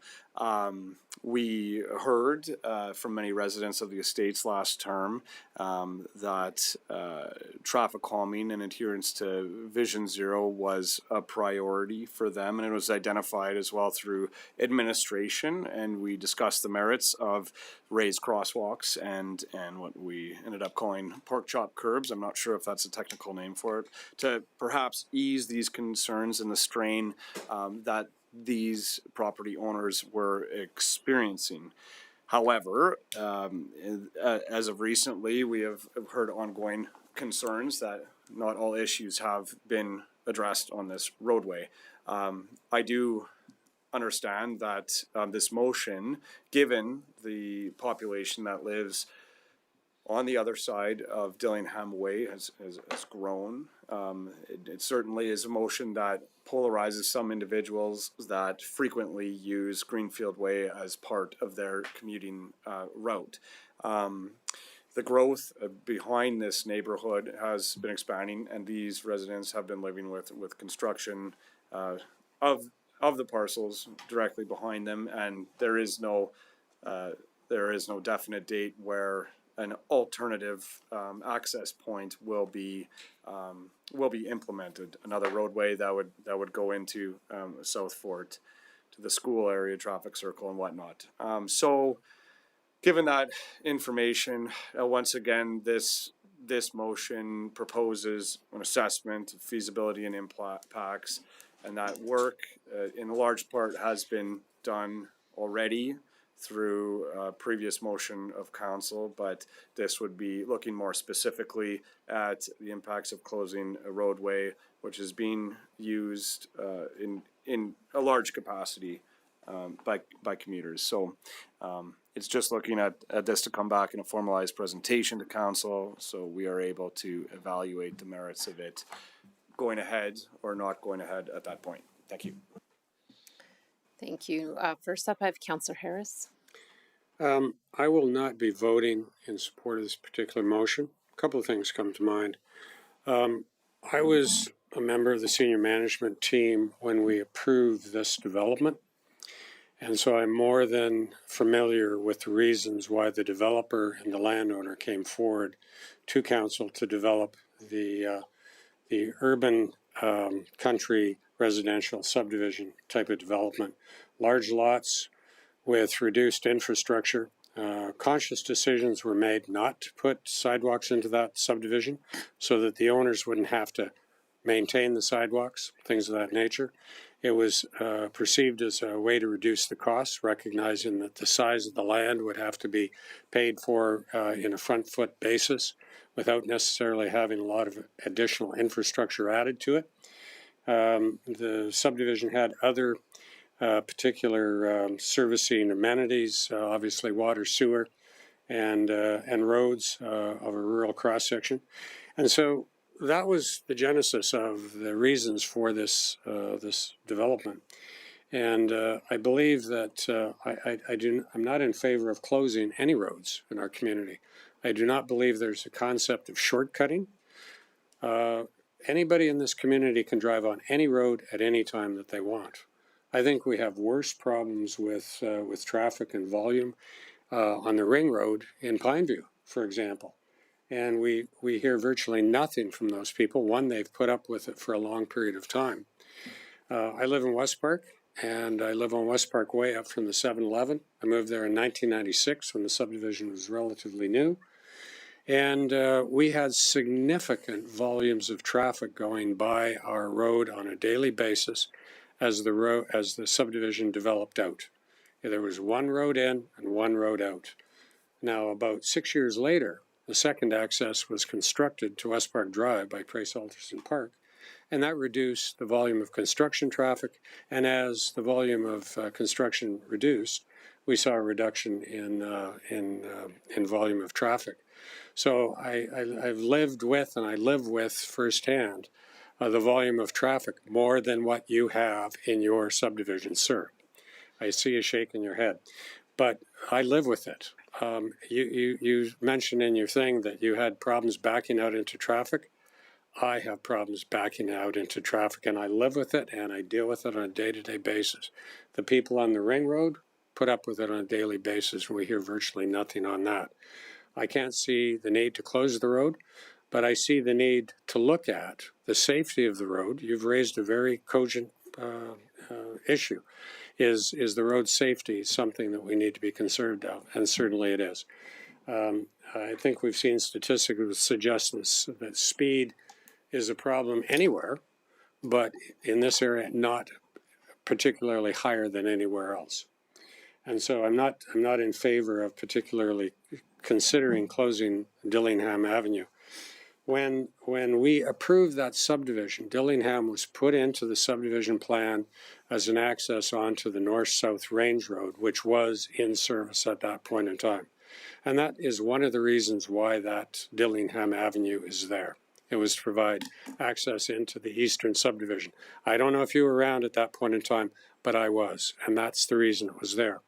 We didn't know what was going to exist to the east, but we knew it would be urban, and we knew it would develop over a long period of time, and it has, and it will take more time for the road network to be developed out. The land south of the school is privately owned, and it can only be developed with the acquiescence of the landowners who are prepared to pay for the infrastructure ultimately to service the lots that they will market and sell.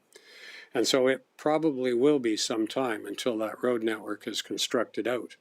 I understand we will see some planning context coming forward which might expedite that over the next period of time, but we can't say when. But notwithstanding, I don't support closing off Dillingham Avenue, but I support looking at it to ensure that the safety for all road users, anybody in our community that wants to drive on that road, is entitled to do so. And I don't think anybody would drive on it unless they had a need to drive on it. I don't think it's ultimately a pleasure freeway. I think it's just, if I want to go over to the school, that's probably a direct route, and I would take it if it was direct. I don't see it as a shortcut. So I won't support it for those particular reasons. But I think that ultimately I would like to further a discussion going forward to ensure that the safety of that road, in conjunction with the other network in South Fort and elsewhere in our community, is appropriately administered, and that where we need to make changes from time to time, that we do. And I don't think this particular resolution would achieve that, but I think it's a strategic discussion council has to have in a meaningful way to ensure that the concerns of the residents are duly addressed. But there are concerns of other people in the community that would be negatively impacted by the closure of this road. And that's one of the main reasons why I don't support it. Thank you. Going to Councillor Randhawa. Yeah, thank you very much. Thanks to the residents that came out today, as well as the ones that emailed us or got a hold of us on social media or called us. When I spoke about not hearing a lot about the previous motion, this one I've definitely heard a lot, and a lot on both sides of the equation. I understand the residents on the Dillingham side that are impacted from a traffic perspective and having to go around much longer routes to get around the city. I also understand from the residents in the estates and the safety concerns they have. If I was to make a couple points, I'd say we're here today because of, in my opinion, some poor planning decisions that have been made in the past that have resulted in this becoming a very busy road and having a lower level or a lower standard of road network without a sidewalk, without curbs. And that's kind of resulted in the issues we have today. It's also probably been compounded by some of those decisions that were made on those intersections. I think Councillor Noyan called them pork chop curbs. I don't know what they're called, but I don't think anybody really drives through them properly, and most people I see just drive over the curbs. I don't think it's effectively worked. And I can say that because during the election I door knocked. A couple residents here today, I remember them from door knocking, and you know, when I'm walking along that road on a sunny September day, cars are flying by. They can easily hit you. It's not the safest thing. I don't think most cars are going on the speed limit. The issue I have with this motion is we don't actually have the data to talk about how has the traffic calming measures worked, what kind of speeds are we seeing there. We're going to end up considering a very, I would say, permanent decision, and I don't have the data to make that either way.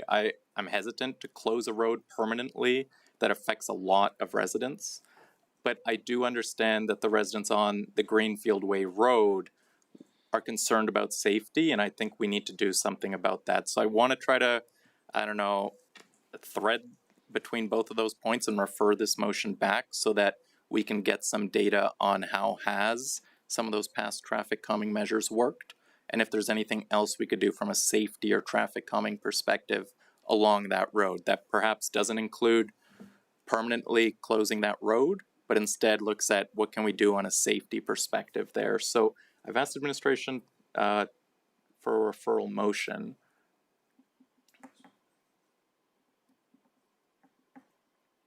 And for the residents here, that means if this passes, this would come back at a future date. So this doesn't really conclude the issue either way, but I think this would signal council would be more interested in looking at more traffic calming or safety measures along that road rather than closing it permanently.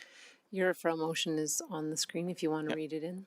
Can I just move that council refer item 7.4, Dillingham Avenue assessment, to administration for further analysis of the impacts of traffic calming efforts in the immediate area of, that's not the one I had sent you, Mr. Kaiser, I'm sorry.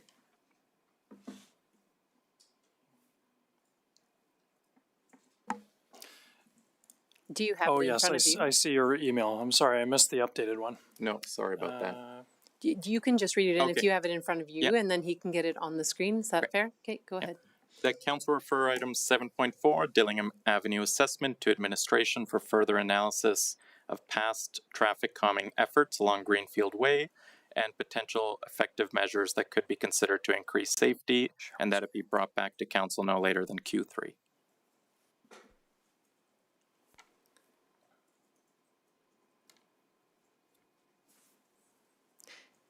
I'll accept the referral. Do you wish to speak to it? I think I kind of already spoke to it, so Okay. yeah. Just trying to make it so we can try to have a win-win here for all residents on both sides of the road. Okay.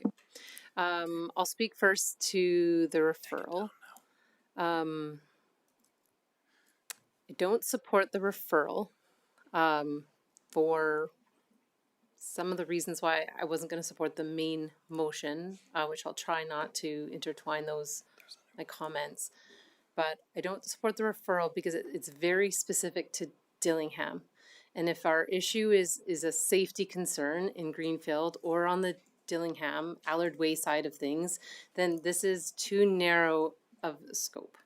So I don't think that we need to look at the closing of Dillingham. I think that would be a poor decision. I think we need to look at the broader safety issue on both sides there. So referring this back for the way that it's worded, I would just rather us have a broader conversation about traffic safety in our calming policy than what is specific to this one. I'm not sure that what we would get back is really what we need to make a change in either of these neighborhoods. So I'll leave it with that for now. Okay, Councillor Wesley, do you have a comment on the referral? Because you were next on the main. Okay, so go ahead on referral. Okay, so maybe just a little bit of a comment. Oh, my apologies. Thank you. Oh, sorry, click it again. Go ahead. I will not be silenced, Mayor.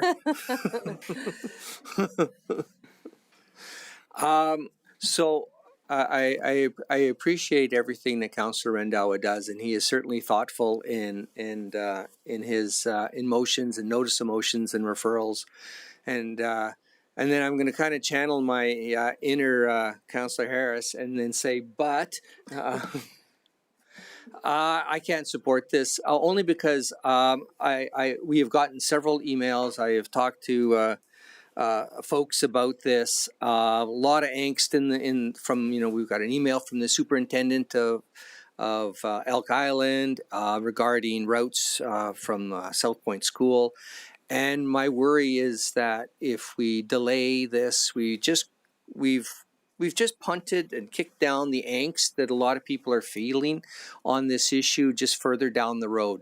I think that we had some wonderful people brave enough to come and speak today, and Cindy and Doug and Amy, and I think one way or another, I think those folks deserve a resolution of this.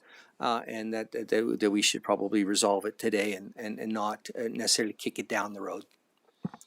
Okay, Councillor Blizzard, do you have comment on referral?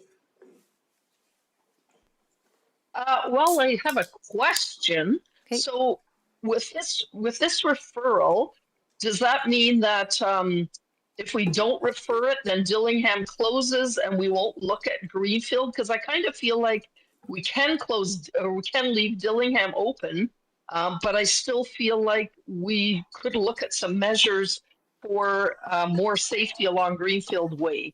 So there is a road, I can't remember the name of it now, but that runs from Oak in Strathcona County in Sherwood Park to Broadmoor. I used to go there regularly because I had a daughter that had piano there for a couple of years, and it had 17 speed bumps. I'm not saying we want 17 speed bumps along Greenfield Way, but I do feel like we could look at that more and see what more can be done to slow everyone down. So I've got mixed feelings on this this referral. So if we turn it down, can we still look at what can be done on Greenfield Way for safer transportation, even if Dillingham's left open? Mr. Fleming? So through the chair, if this motion is passed, administration will come back with a report on the traffic calming measures, and the matter of Dillingham staying open or closed stays alive for future consideration. If this referral doesn't pass, council will go back to the original motion and decide whether or not it wants to continue to look at the closure of Dillingham. You sort of referred to like a third path forward where both of these motions don't pass, but council could subsequently consider just having the report coming back on the traffic calming. And that could be a notice of motion unless the chair wants to rule that that's in order and take it as a subsequent today. But that's kind of a third path, I guess. It sounded like you were talking about. Yes, I think that's kind of what I would like. So maybe we wait and see what happens with these two motions. But going by that, I think we should make a decision on Dillingham. So I will not support this referral. Thank you. Councillor Harris, is your comment on referral? Yeah, I guess what I was getting at in my comments to the original motion is that we need as a council to have a strategic discussion about traffic safety, and Dillingham and the main collector road in the estates is ultimately at the center of part of it. And so how we're going to do with that in the future, I don't see referring it in that context, but I see having a strategic discussion about traffic safety and addressing concerns such as this as one example that we can use as a level of analysis. But it's a broader issue in our community, because we do have other roads where there is lots of traffic. Willow Link, for example, lots of people running along Willow Link at speeds. So how do we deal with traffic safety? Vision Zero, I believe, is still a strategic traffic imperative of ours. And so we need to be cognizant of that when we talk about things. But I can support, the closure as for the reasons that I mentioned, but it might mean that there are better opportunities to address the concerns of the residents who live in these states who spoke today and send us emails. So, the whole issue of the referral, I'm kind of grappling with. I'm not sure how I'm going to vote. Thank you. Councillor Ketcher on referral. So I would prefer if a notice of motion was brought forward to talk about the safety and other options. And I guess I'm only saying that because, I mean, if we take, if both of these fail, then everything is done with it. But I guess where I'm coming from is, Councillor Randall, you're right. There was very poor planning for that area for the main road, and it really should have had curb and gutter and sidewalks. And maybe that's an option that has to go back to the people that are there to say, are you prepared, to have a levee put in and have curb and sidewalk put in so that it is safe for your children and people walking in that area. I think this is a little bit limited because we're just talking about traffic calming. I know last time when we talked about this, some of us really would have liked bigger speed humps, but we got little speed jumps. And I drive through there with my little SUV, and it doesn't really impact it too much. So, I would prefer something different than this referral motion because I think this is too specific. And I don't see Dillingham getting closed. I mean, even if we talked about Dillingham getting closed, the two people that live on either side of Dillingham, I think they both have driveways that come out the side. And if Dillingham was closed, then they would actually lose their second exits to their properties as well. So I'm not sure that was even thought out. But at the end of the day, I don't really support Dillingham being closed at this point in time for all the reasons that were presented years ago, or a few years ago, that it was planned to be further down.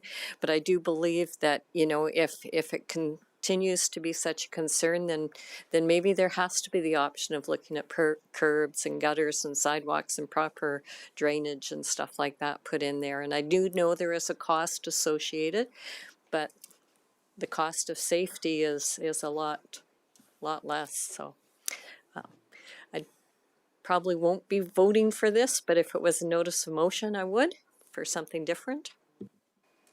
Councillor Nguyen.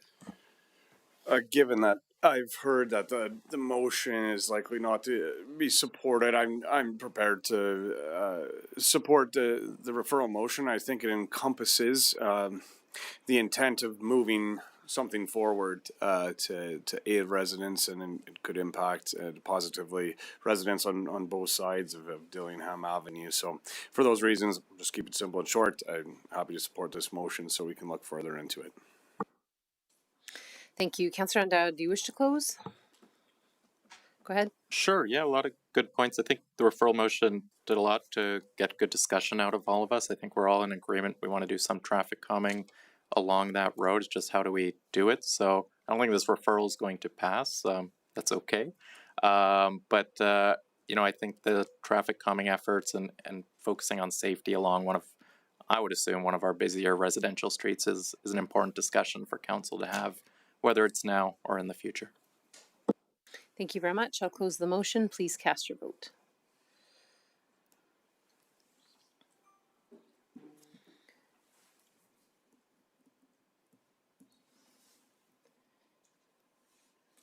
And that is defeated 3-4. Going back to the original motion, Councillor Andawa, are you okay for me to continue on with the? Yeah, thank you. All right, I am next in the speaking order. So, I wholeheartedly agree with Mr. Eastman and his comments about traffic safety on Greenfield Way and in his community. But I don't think that Dillingham being open is the primary issue in that area, as I have spoken to. And what I am concerned about is with closing Dillingham, it increases safety in one area while becoming a detriment to safety in another. You're pushing a lot of traffic through Allard. You're pushing those that don't want to take Allard through the school zone. So I just don't think that closing Dillingham will ever be part of the solution for safety in either one of those neighborhoods. We also received a letter from Elk Island Public Schools really emphasizing the increased bus length that creates a pretty big problem for them.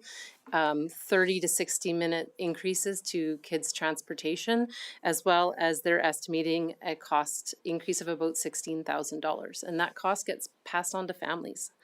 So I think that's important for us to consider. Many of us have said today, we do require a bigger discussion on traffic safety and traffic calming in the city, on Allard Way, on Greenfield Way. What else? And there is a conversation. A part of that is, even just looking at the timeline of when the connection will open up between Southport School around to Southbridge Boulevard, because when that opens, that's going to take a lot of the traffic off there as well. I happen to love the pork chop curbs because when I'm driving through the estates, it forces me to slow down when I'm coming around the corner. And I have friends who live in the estates and they complain to me all the time, but I'm like, but what does it do? It makes you slow down. It really does. I can't take the corner with those curbs there. So a few comments have been made about why the estates, they're built without sidewalks. And that there's less safety there, but those are estate standards. That is the proper planning of that neighborhood from an estate perspective, and that's why it was built like that back in the day. The notice of motion for safety, what I'm hoping for myself is that there isn't a notice of motion today. I have notice of motions that I was considering on traffic safety, but for me, I've been kind of holding off, waiting for us to have our strategic planning session, because I was really hoping that we could have a bigger discussion there and include that in the next reiteration of our strategic plan for the next 4 years. And so that would be, if a notice of motion came forward today, I would support it because this is something I want. But for myself, I'll say that I was hoping to wait until we have that bigger discussion at our strategic planning session. So those are just my comments for today. Next on the speaking order, before we went to the referral, I had Councillor Wesley, so I will go to him. Okay. Well, first of all, I just want to applaud Doug and his wife and the great efforts that they put forward in promoting traffic safety in their communities. I have had the opportunity to meet both of them several times at the policing committees, and they're very steadfast advocates for traffic safety, reducing speeding, and I just want to applaud them for those efforts and that advocacy.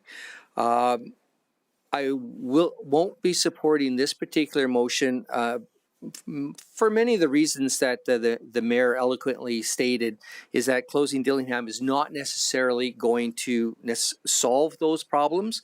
But I do wholeheartedly agree that in our next strategic planning meeting that we have that discussion on traffic safety in both your community, Doug, and in other communities as well.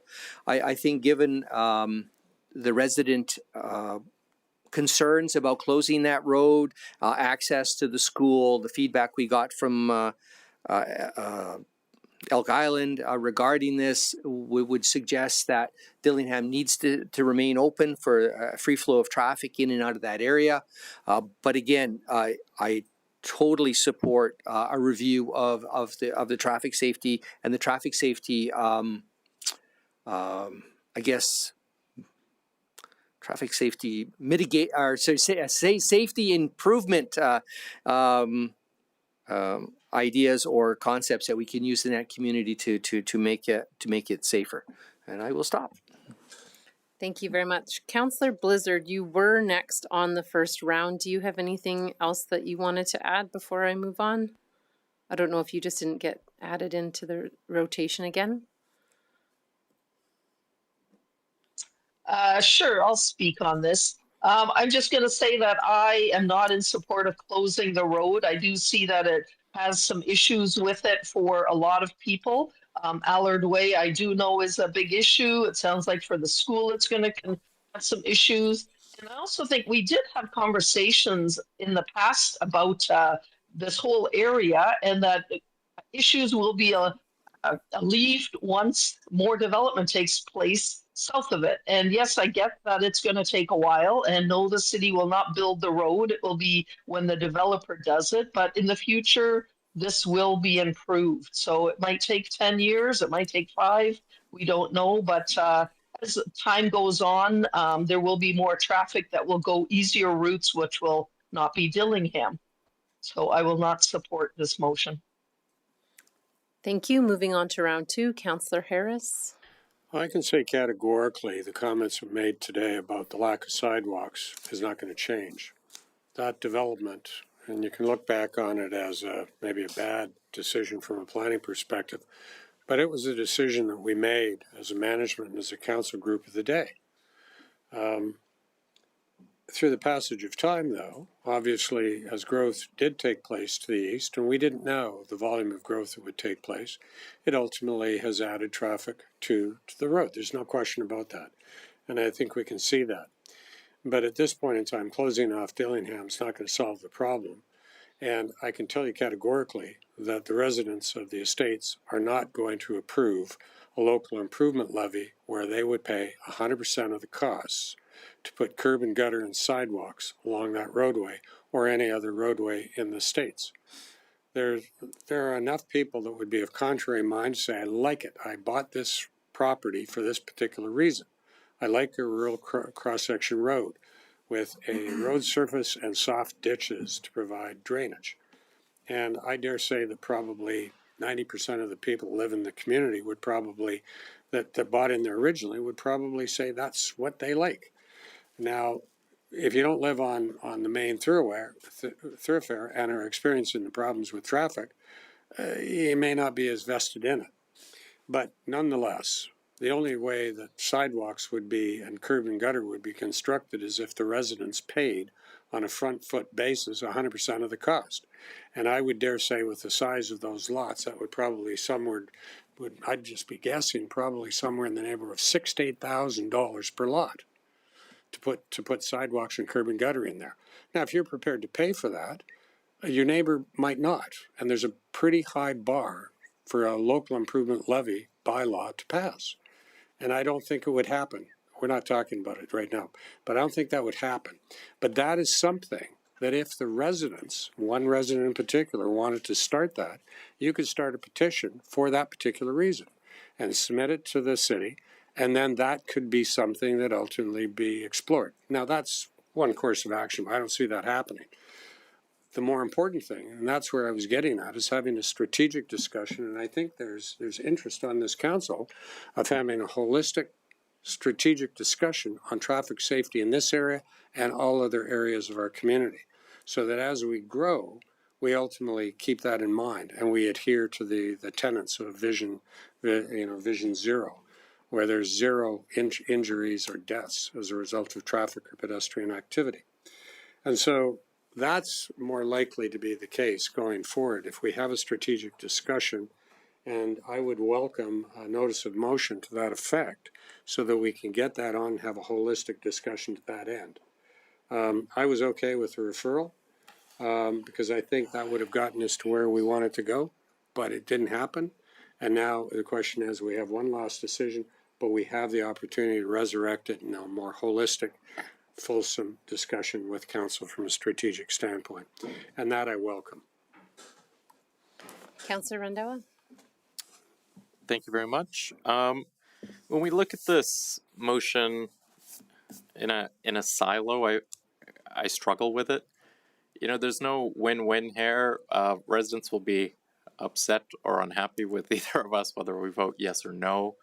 But what I struggle with is that we're looking at making a decision without having the data in front of us, without holistically looking at past efforts and understanding whether they've worked, whether they haven't, and what the exact current situation is, whether it's traffic, whether it's average speed, and so forth. So with that, I struggle with it. I can't support this motion in the way that it is exactly worded. I think closing the road without having any information in front of us like that is very difficult to do when it would impact many residents on both sides. But but I appreciate Councillor Noyan bringing this forward, and I think what council has is an understanding and a desire to want to do more for traffic calming along Greenfield Way, and for some of these residents that are here in particular that are facing the issues. And Councillor Noyan, if you put this motion forward, you should just champion and put the next one forward as well, and have that discussion on Greenfield Way and what we can do for safety, because I think that's an important discussion to have. And when we have a neighborhood that essentially, I think, due to some poor planning over the last, I don't know, whatever years, it has a lower standard of infrastructure, but it has a very high amount of traffic that goes through it. And I think that's why we're at the decisions and having the issues that we have today. So I hope we can still look at doing something for the safety of the residents there, whether it's the ones that live there, whether it's the people that drive through there, whether it's the kids that walk on the trails or play on the ice rinks or the parks there. It's more of a community issue, and it's an important one for council to have. I just think closing Dillingham Avenue without having that data and without having that full discussion first is very premature, and I would hate to do that and impact so many residents on either side. Thank you. We're going to take a break right after this motion is done. So if anyone is interested in making the motion that has been talked about a little bit here, if this fails, then perhaps during the break we can come up with some wording with Ledge Services, and then when we come back, we'll I would find that germane to what we're talking about and be prepared to move forward with that motion. So if this fails, that we'll take a break and then we'll see where it goes. Just to the chair on that matter, there is a member of council that's asked me about doing it as a notice of motion, and we are working on wording for that. Sure. So we'll just see what happens in the break. Yeah. Okay. If it doesn't pass. Sure. Councillor Noyan, do you wish to close?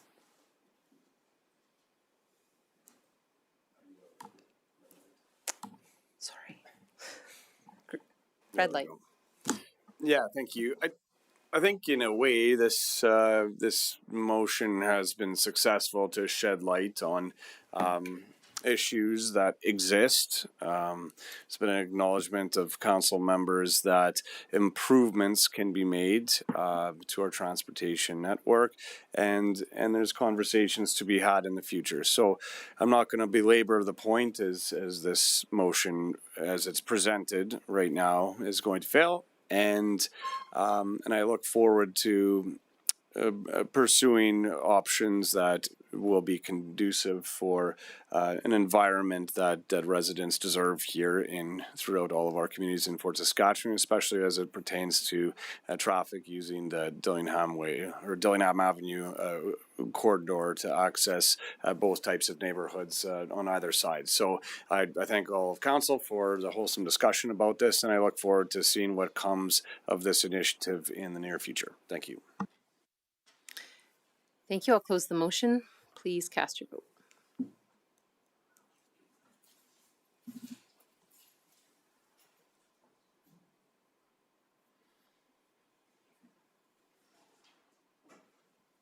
And that is defeated. Thank you very much. All right, it's 4:22. Is 4:35? Okay, 4:35. Sounds good. 4:35. We'll take a break. Well, we might be looking at a motion, and we need a good break. So 4:35.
assume you're not eating the chicken sandwich.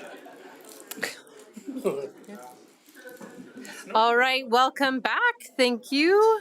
We will be moving on. I do understand that there's a notice of motion coming at the end of the meeting referring to what we have been discussing today. So I'll move on to 7.5, motion following notice, road snow removal growth plan. Councillor Randawa, do you wish to read in your motion?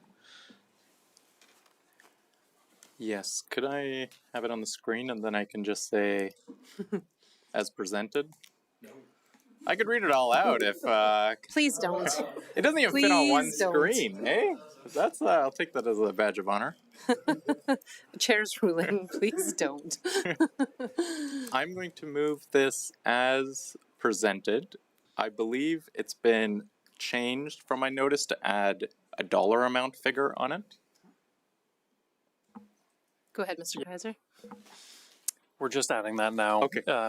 It didn't fit on the screen, but it's in there. Well, it'll just be up in a second. If you just want to read in the first line of your motion and then as presented with the bulk of your I stuff. move that by September 16th, 2026, administration prepare road snow removal growth plan 2027 to 2031, which includes a detailed description of the current operating model and service levels, including but not limited to roads, alleys, trails, and sidewalks, including the following as presented. I'll accept the motion. Do you wish to speak to it? For sure. I think it'll take a minute or two to get all those words up on a screen, but there we go. So first off, when we talk about snow removal, I just want to say kudos to the amazing team that we have here as part of our City of Fort Saskatchewan staff. I think they've done a fantastic job throughout the summer or the winter. And, you know, it's been a tough winter. We've seen almost record snowfall in previous memory. December was tough. Last month we saw a lot of snow as well. And, you know, I think our staff have done a great job to keep up with that and keep up with the growth and everything that we see. What I want to do here is kind of take a step back and look at this holistically. It's a very high touch service level. I had the opportunity to do a ride along with our CAO and our roads manager here. And, you know, it was really great to see the fantastic work our staff do, but also understand that snow removal is a lot more than just adding another extra grader or another extra foreman or two. That we kind of have to take a step back and look at this holistically and say, what's working really well? What can we change? It's not just a resources question. It's also a question of, you know, how are we deploying those resources? What kind of guardrails do we have around that?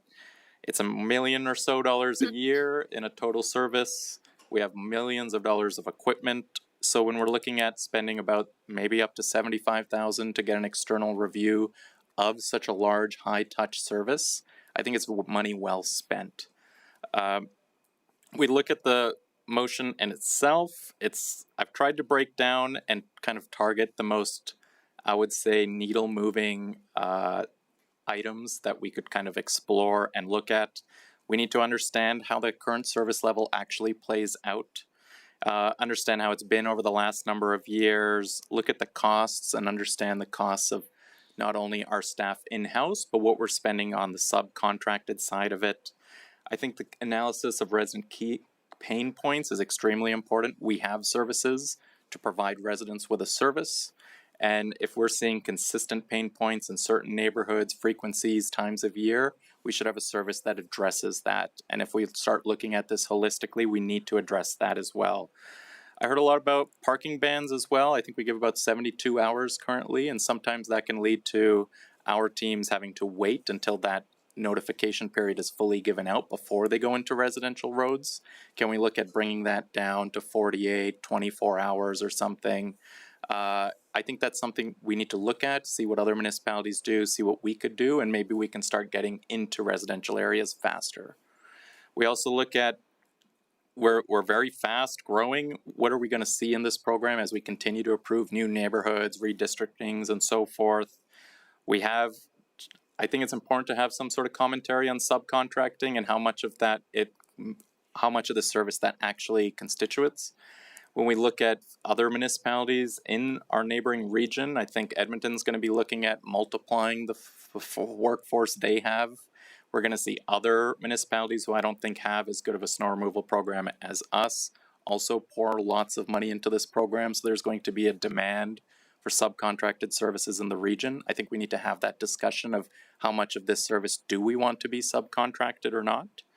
And, you know, we need to look at where can we make some productivity or efficiency gains? Can we provide our teams with different pieces of equipment? I think Councillor Catcher once brought up something for the sidewalks that Strathcona County uses. We can look at things for back alleys that I think other neighboring municipalities use to break up the ice that we see in some of our alleys right now. Whether that's better software, better training, and support for our current staff. So I think this is a very complex and multifaceted problem. I wanted to talk about some of the most relevant things that I think would move the needle for us. And then hopefully we'll not only get a comprehensive report back, but we'll also be able to formalize something at the council level, because currently we don't. It's very much an administrative service level that says every time the snow gets about this high, we go out and clean it. I think snow removal is a lot more complex than that. We spend a lot more money on it now than we perhaps used to. And I think it's time we kind of have a formalized review and then a formalized policy that kind of puts this into place. So that's that. I talked a lot. I wrote a lot of words. So I'll leave it to you all. Thank you very much. I'll support the motion. I really appreciate it coming forward. We have a fantastic snow clearing crew. I think that we do a fantastic job, and you know, if people want to complain about it, they should drive through some other municipalities at the same time, because I think that people don't realize what a fantastic job our crews do for us, especially compared to the region. So just a huge amount of kudos to them. I know that in our budgets there's a kind of 5-year plan for snow clearing, but that I believe primarily has to do with capital investments in that department. So I think that it makes sense to look at the operating. A lot of these have to do with operating and efficiencies, and certainly it's, you know, snow removal is one thing that we hear a lot about. So if we can make improvements in our municipality, I think that's always a good thing. So I know in my time on council, I don't believe that we as a council have looked at the operating of our snow clearing this in depth. So I appreciate the opportunity that this brings. So thank you for bringing it forward, and I will support the motion. Councillor Ketcher, as soon as I get into the right screen, my apologies. Go ahead. Okay, thank you. Just before I make any comments, I just want to ask you a question. You talked about the 72-hour parking. Are you talking about what's in the traffic bylaw that was approved by the last council? Or are you talking about a 72 hours from somewhere else? Go ahead. Do you want to go for?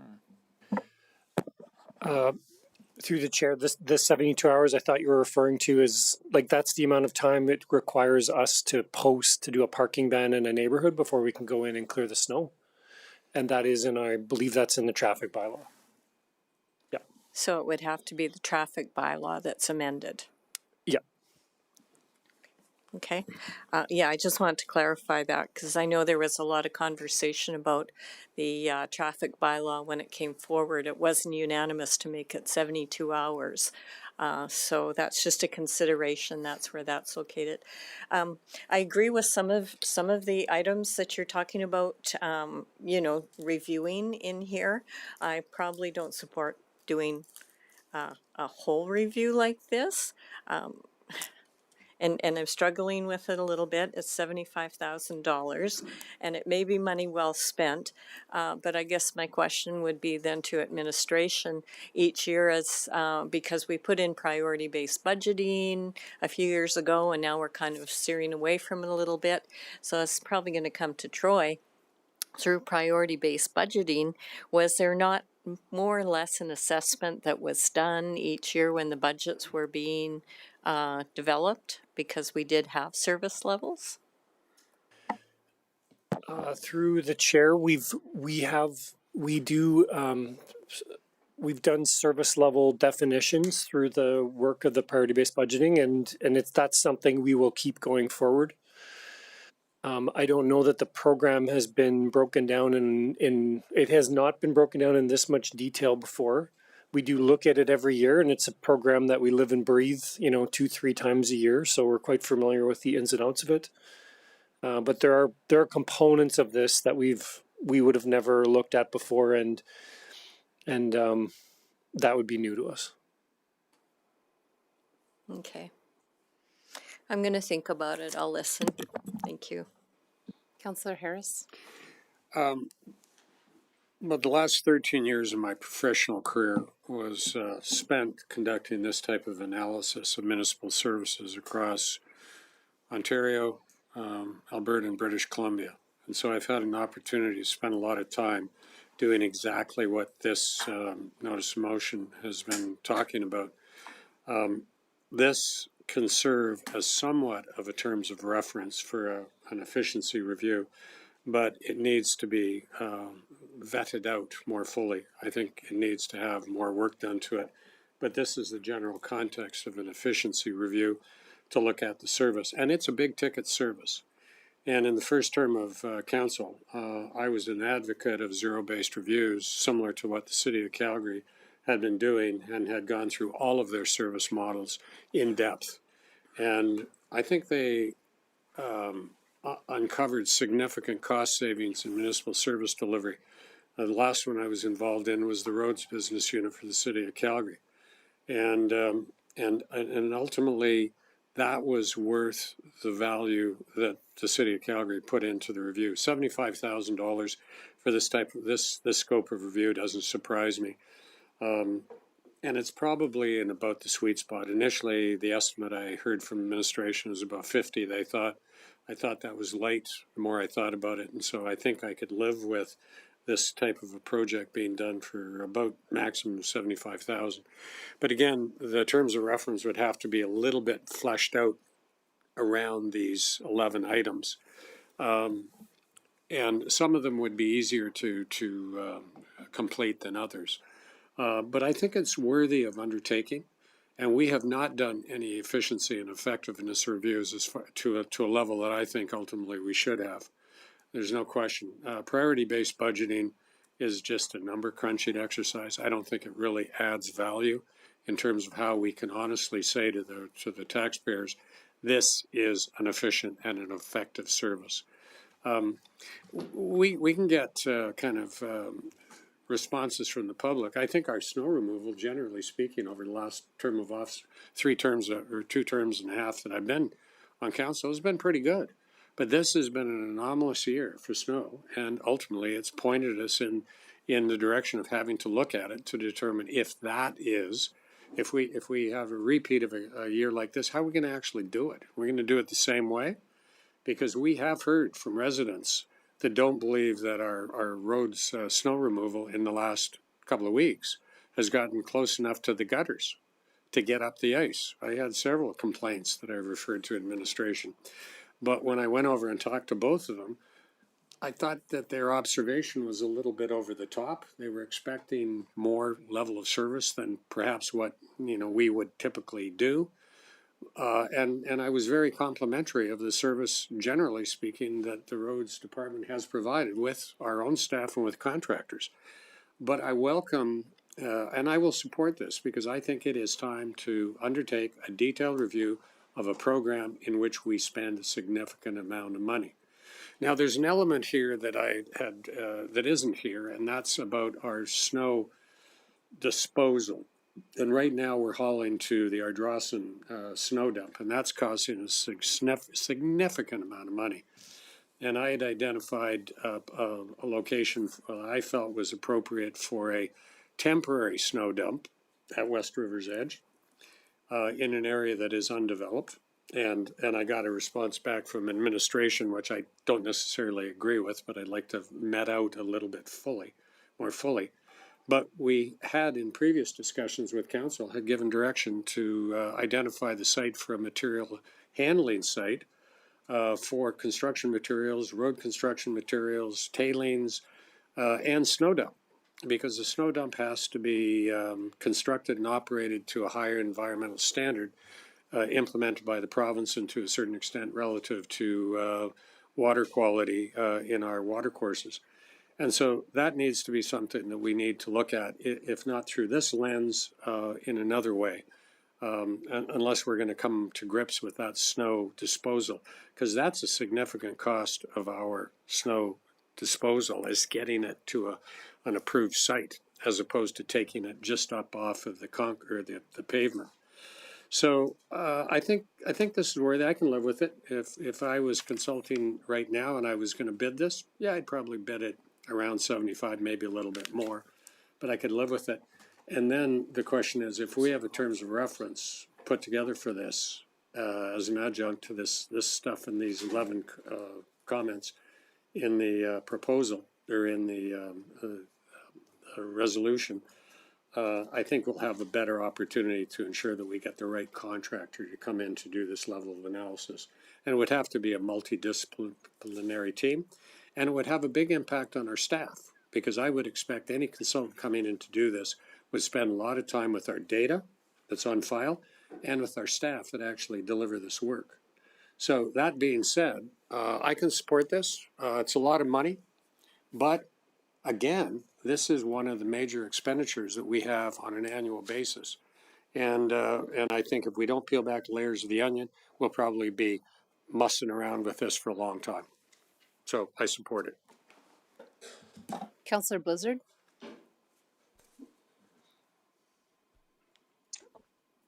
I've had mixed feelings on this when I was reading it. I do like the idea of it, but I also wonder if we don't already do a bit of it, but in-house.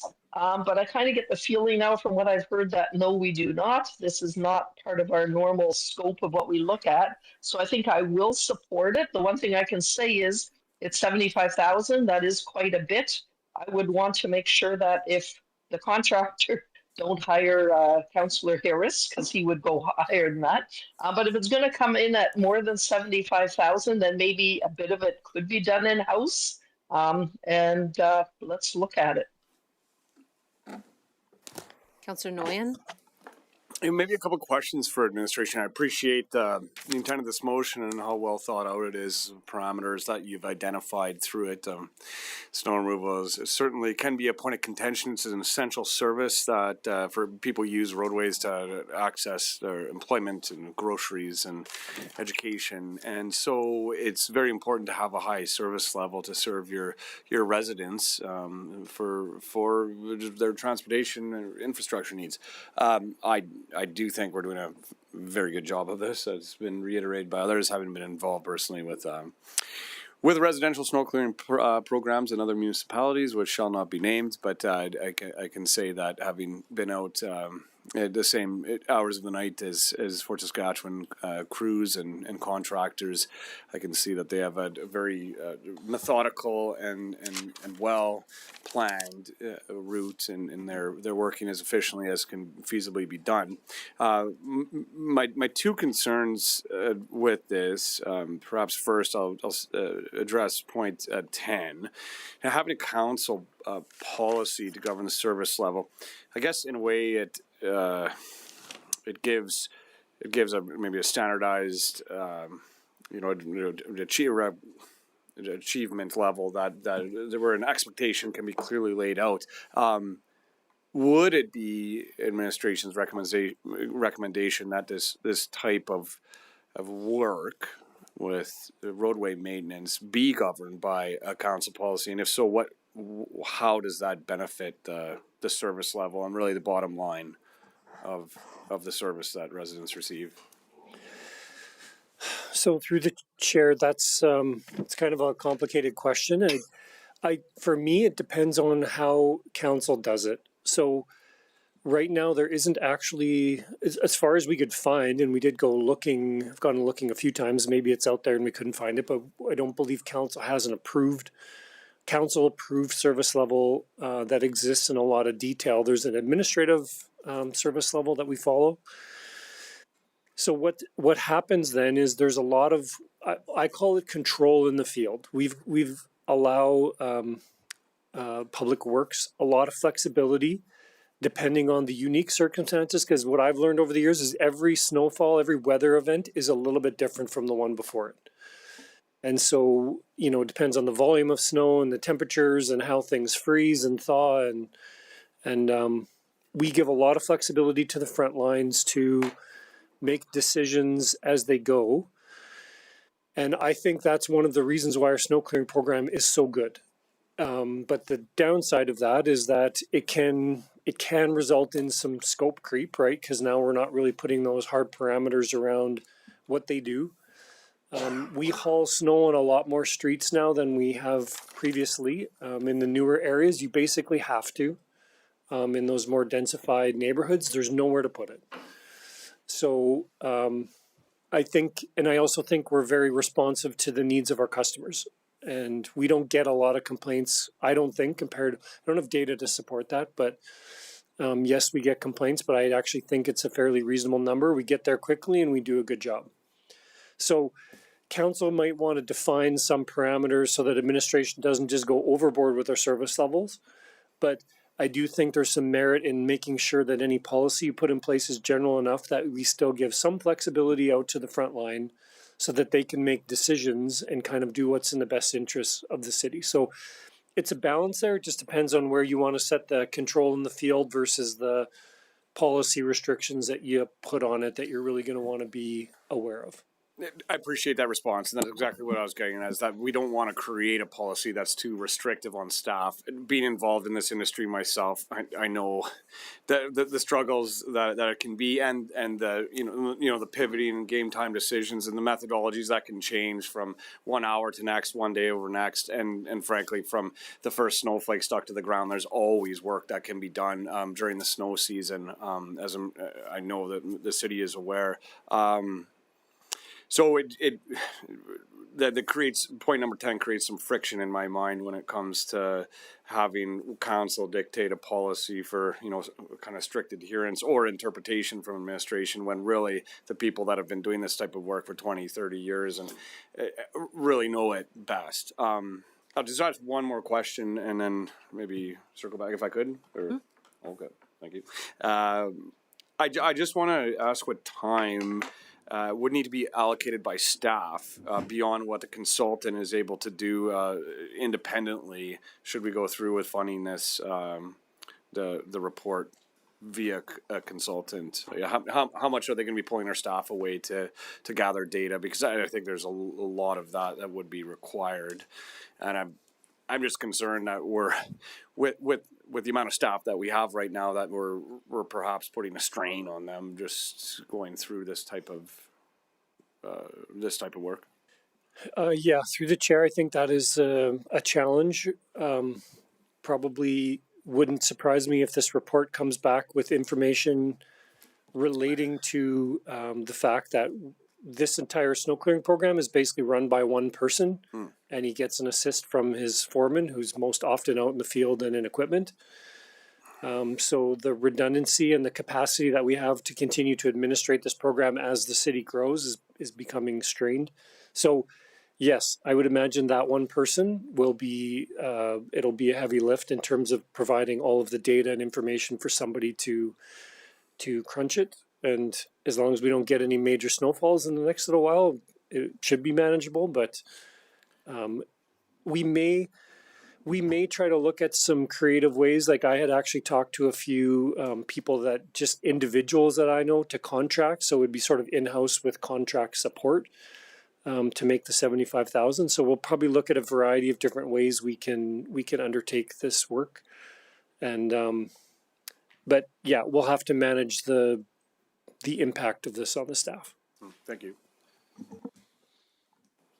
Oh, my apologies. We're actually going to Councillor Wesley on round one. Councillor Ketcher, if you want to just push your button again. Sorry. Thank you. Go ahead. All right, awesome. I just want a big thank you out to Councillor Randawa for all the careful thought and care you put into this. Very nice. I look forward to your next 27-point notice of motion. I'm not going to sound like Councillor Harris. In my extensive 4 months of experience as a councillor, this is the longest notice of motion I've ever seen. But I appreciate all the work you did into it, and I appreciate Councillor Harris and all his setting of the context, and especially the setting of the price tag of this thing. Because at first blush, you look at $75,000, you go, holy moly. But I appreciate putting that into context, and clearly, since Councillor Harris would have bid more than $75,000, we would no way hire your firm. But anyway, I just thought I'd just give a shout out to my good friend Councillor Rendawa for all the work he put into this, and I think the city of Fort Saskatchewan is certainly getting value out of you. Thank you. It's the end of the day. Councillor Ketcher on round two. All right, Councillor Ketcher on round two. So within the last, I don't know, 18 to 35 years ago, there were service levels that were approved by City Council. Who knows where they go? That's what I said. Over time, a lot of things get eroded and just lost, because I remember always saying, oh yeah, the policy is 3 to 5 inches snowpacked on a residential street, then they'll come in, but not until then. So where the policy is, I don't know. I want to give a shout out. Brian Rogers is sitting in the audience, and your team does an amazing job. We do not hear a lot of complaints, so I don't think this is a reflection of saying that anybody's doing a bad job or anything. I think this is just saying, well, where's maybe some tweaks or anything. But your staff are fantastic. Like I see so many people that have moved here from out of town, and that's the first thing they say is the snow clearing is fantastic. They said they would move out of Edmonton just for that. So I give you kudos for that. The other question that I have was to Mr. Fleming. So if the 72 hours is written within the Traffic Act, then how do you get around this without doing an amendment to the Traffic Act, which I don't support the 72 hours anyway, but. Do you want to talk to traffic? I'll ask Mr. Rogers to actually come forward. This one of the constraints that we're aware of, or one of the things that makes the current program a little more difficult, is the 72-hour notice to where we have to put up all the signage before. I do think there are other alternatives out there that other communities have found that we want to look at, and I don't know if Mr. Rogers wants to talk about what that could look like as an alternative. But yes, we would have to amend where the current 72 hours is. We would have to amend the traffic bylaw. Good afternoon, Mayor and Council. Through Mayor, Council Ketcher. The 72 hours is really equates to the ability to have no parking on a street that bylaw can then go enforce, and we can go blade a street without vehicles. We really use it when we do the residential streets, or if we have some collectors that we can never get to because cars just don't move. So that is where I'm hoping part of this review will actually bump forward maybe some different policies, some different things that we can say, we've got all these streets designated as collector roads. They can be enacted with a 24-hour notice, no parking. I know at the beginning of the storm, it's roughly going to take us this long. We can say now it goes out, there's 24 hours for these streets. We only have to put a couple signs out, not 100, to go and plow this. What we really run into right now with an issue is a few times when we've been to court for putting out no parking signs in residential streets, judges have said, well, the cul-de-sac that's only 40 feet long didn't have a sign, so that person's ticket is void. So we end up having to put out like 100+ signs for a day's worth of neighborhood cleaning. 72 hours in advance. Somebody has to go put them out, somebody has to pick them up, somebody has to change the tab, we have so much of that. We don't have a policy and a program written out that we can say, here's our policy, here's our program, this is what's supported, it was approved by council, so on and so forth. These are the designated streets. This is where those signs will be placed. Seasonal ban in effect, whatever we need for wording. We do know other communities have it. We haven't got to that point yet. We've just had exponential growth over the last while with neighborhoods that we have more problems cleaning. So when you go back in time, Pineview, older part of town, Sheridan, you could go through it, you could clean most of it because people parked in their driveways, people parked in the alley, people parked off the road. You could get most of it done by going from a highway to the mains to your collectors into residential. And that's what you guys hear as well. Way back when they were here sooner, yeah, we didn't have to put a sign out, we didn't have as much growth, we didn't have all that stuff. we were at 5 days, 6 days, 7 days. Now we're kind of at roughly a 10-day residential snow clear. When we do a residential snow clear, we basically pick the area that we want to start and finish that day. Other communities, they'll start blading it. There might be a windrow left there. That's where they're going to start tomorrow. Some of our streets, we don't have the width to do that because people want to park back on that street tonight. So this year, we were starting at like 6:30 in the morning. I'm still here at 11 o'clock at night at Ardross and Snowdump signing trucks out because the guys need to go home because they're back at 6:30 tomorrow. Like, we had to finish that neighborhood. We couldn't leave it. So there's some challenges to look at, some mapping to do, I welcome the review of how these policies can be and give the ability to Troy to say, the ban is in effect for Woodbend Way collector. I know you guys got a lot of requests about Woodbend Way. Can't you just send a grader? Where do I put it? If everybody's parked on the street, I can't do nothing. So if now we have a 24-hour ban, I can get there quicker. So it comes down to that the traffic bylaw for the parking on the street is 72 hours. But I think within this program, you can identify certain streets, parking bans, times, and how they can be enacted. That's something I don't have the professional answer to right now, but it is something that could come through this. I hope that helps answer it a bit. Okay, thank you. But I guess my question, I'm going to come back to Mr. Fleming. Just stay there. They might have questions for you. So, so I guess the question that I have, though, the 72 hours is written within the traffic bylaw.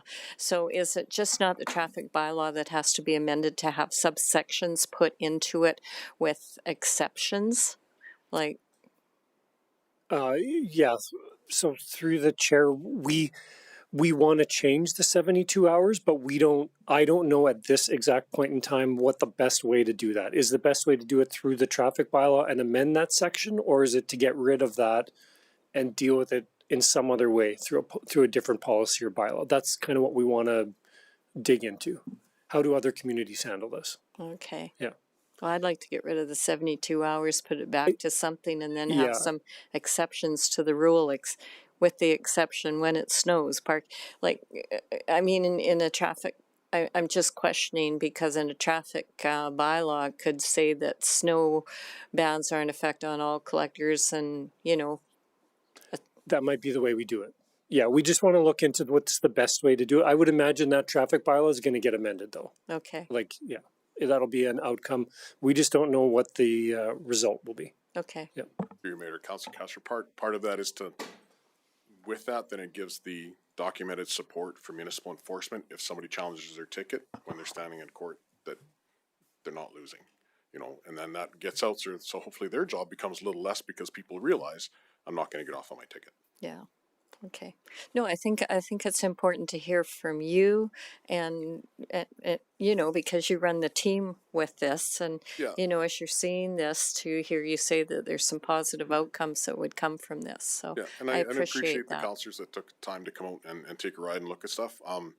Part of that, I hope they realize is, we're the end result. It's that forefront that needs that support too. And I'm not just speaking about the road section, the operator, the equipment. It's the girls in the office that are taking the phone call. It's the municipal enforcement that has to go out on those service requests. It's them going to make sure we have a road to go and clear. This last bit, we had a couple streets where they went and they laid some tickets, but they couldn't tow them. There was no tow trucks. So they got a ticket, but we had to go around the vehicle. Mm-hmm. So then if somebody moved it, we pop back and try to clean it up because the neighbors don't deserve to have that left. So it is support on different levels that you're going to find from this. And I mean, you've been here long enough, same with Mr. Harris, is you realize that, it's kind of me and Mike, and Mike's 7 days a week. Like, there's support at different levels that are going to come out of this report that you're going to see. Okay. I appreciate your opinion on this. Thank you. Councillor Nguyen. Mr. Rogers. Hi, great to see you up here, and thanks for being here today. I'm kind of a big fan of, I think it was Red Green Show, ain't broke, don't fix it. and so I guess I just want to ask you, Is there anything that you would, and please feel free to talk openly, anything that you see that could be added to this or anything that should be removed? Like my intent is to enable you and your department during a time of heavy growth in Fort Saskatchewan to get some parameters that are feasible and that are achievable and that can give this council and future councils direction for service levels and equipment and staff that's going to be needed to sustain what you've already been doing. So I don't know, any other feedback would be appreciated by at least me. Through your mayor to Councillor Nguyen. The one thing I've also been able to do is I had the ability to take out our new director for planning and development and some of her staff previous, and we went and looked at neighborhoods. We do also review plans that come forward that show collector roads, arterials, so on and so forth, and some of the development that's taking place on those where they have front-facing homes to collector roads. I pointed out the fact that if we continue with our program currently without the support of being able to say you can't park here 24 hours from now, that's stuff that's also should be looked at. You know, how we're planning these neighborhoods, how we're taking people through. I know we've had tons of conversation about Greenfield Way. Greenfield Way is one of the collectors we can go get to real quick because nobody's parked on it. Woodbend Way is a collector we can't. Low Avenue, it's an older style neighborhood. You got bigger driveways in between. We can get to it sooner. A few cars you got to go around. When we get into other collectors like Allard, forget it. You know, we've got so much traffic that go down Allard, the buses, all that. There's a rat's nest at the school twice a day. And for us to try and go make sure that's cleared, and where do we put the snow? We don't have enough width in the road to window it in the middle, leave it, and then come back to it. We got to put it to the side somewhere. So it's just to look at those developments, what you're going to be growing with it, where you're going to put a school, what are you going to allow built to the front of that road, and what do you really want it to do? Bring people through or take people out of the neighborhood? Just be mindful of that when we're looking at these developments. That's an excellent point. So perhaps, we already have enough in this. I don't know, and I get what you're saying. I think we should add a couple. So 12 to 17 will address amending motions. We'll give planning some serious guidance on what. You want me to be honest and open? That's it. You know, it might not be for this, but when you're looking at other things and developments, be mindful of that. Yeah, and it is important, and I did a ride along as well just recently, and I saw just the implications that different types of street-oriented housing, for example, can cause, and traffic congestion that occurs there, moving vehicles, the aptitude of that type of neighborhood to move vehicles, and what that can cause for snow removal operations. So I would just make the comment then that it would like maybe integrated conversation with the planning department on how they can alleviate future roadway maintenance programs, the stress on or be able to contribute to the efficiency of future roadway maintenance through good planning. And that's, I think, all I'll say for now, but thank you for that response. I think it's valuable information. Councillor Harris, and then we'll go to Councillor Randhawa to close. That final comment, and I appreciate what you're saying, Mr. Rogers, that final comment is extremely important, but if you add something like that in the context of this project will not proceed properly. That is another level of analysis that has to drive our overall development planning framework, and that's a planning question. This is a service delivery question, and you would be the key individual and probably the only key individual that would be working with the consultant that we ultimately select.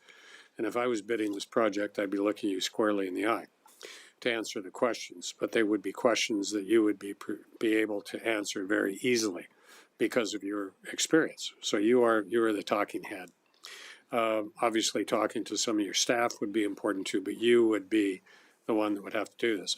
And it would be at a time of the year where you're not having to deal with snow removal. It would be at another time. That would be preferable. Exactly. So that is overall part of the planning matrix that I think ultimately our senior management and our management group, of which you are one of, can help to make more efficient. We have not undertaken this level of analysis in the time that I've been connected with the city of Fort Saskatchewan, and the time is now to undertake that assessment.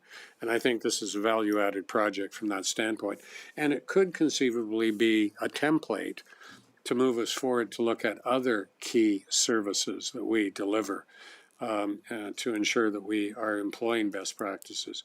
And part of it is here too. What are our other leading practices or best practices in snow removal that we could incorporate into our model that you wouldn't have to think about? You would have some advice coming from a consultant that has some experience in this area. And I would suggest that the successful consultant would probably be a multidisciplinary team that would be able to give you advice based on an analysis of the work that we've been doing over the last, in accordance with this RFP, call it, over the last 5 years or more. So I think this is a worthwhile endeavor to do at this point in time, and it's not going to be cheap. But the payback will be in the form of increased efficiency and effectiveness and potentially reduced impacts, negative impacts on our population.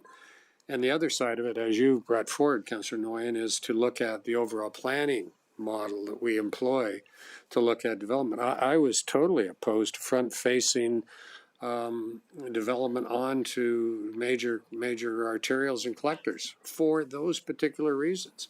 But our planning department was hell-bent to bring that in because it was a trendy planning context. So we have to look at that, but not necessarily within this context. So I can see that administration, as they put together the terms of reference for this project, if this motion passes, should be sitting down with you to determine the things that ultimately will help you do your job more effectively and efficiently and potentially at less cost. So, I think it's worthwhile to do this now, and I think it would be $75,000 well invested, quite frankly. Councillor Randhawa to close.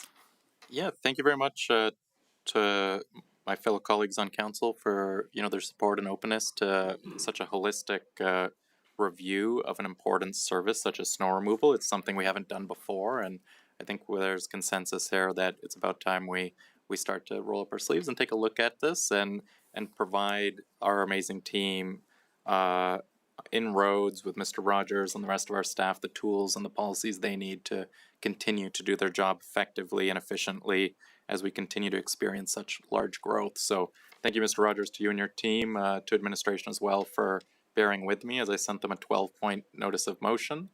I won't bring a 27-point notice of motion next time, but with complex problems that impact not only residents throughout our community, but different departments, different functions of our corporation, it's important we kind of break it down into those key components and understand the drivers, understand where we're hearing from residents in terms of pain points and how we can fix those and alleviate those going forward. So when we're talking about $1 million or so a year in operating, millions of dollars a year in capital, or millions of dollars we have in capital equipment sitting in the yards, many teams of staff and thousands of residents that this impacts on an ongoing basis throughout winter. I think this is money well spent, and hopefully this is the first of many more of these more in-depth reviews on important services, so we can continue to ensure residents get good value for their taxpayer dollars, and we continue to provide our colleagues with the tools and support they need to do their job effectively. Thank you. Thank you. I'll close the motion. Please cast your vote.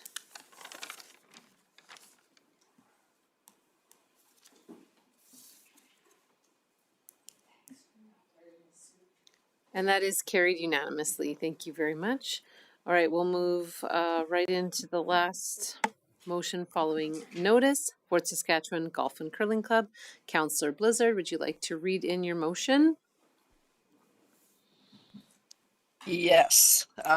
You can hear me okay? Yeah. I make a motion that by the end of April 2026, administration provide a report that explains the advisability, feasibility, and considerations related to the options for city support as set out in the February 10th, 2026 Fort Saskatchewan Golf and Curling Club presentation to council. And in speaking to this, you know, I don't know where everyone else sits, but I do think we owe the Golf and Curling Club a look at this and let them know where we sit so that no matter what we decide, they can move forward in whatever direction needs to go. I'd like to see what our options are, what the costs are, and let's have a talk about it. Thank you very much. I'll be voting in favor of the motion. I think it's good just to have get the information so that we can have the conversation. Councillor Ndawa? Yeah, I would agree with that. I'll also be supporting the motion. I think it's important we take a look at how we can support the Fort Sask Golf and Curling Club, nonprofit essentially that is run by volunteers and continues to provide a recreational outlet for many residents throughout our community.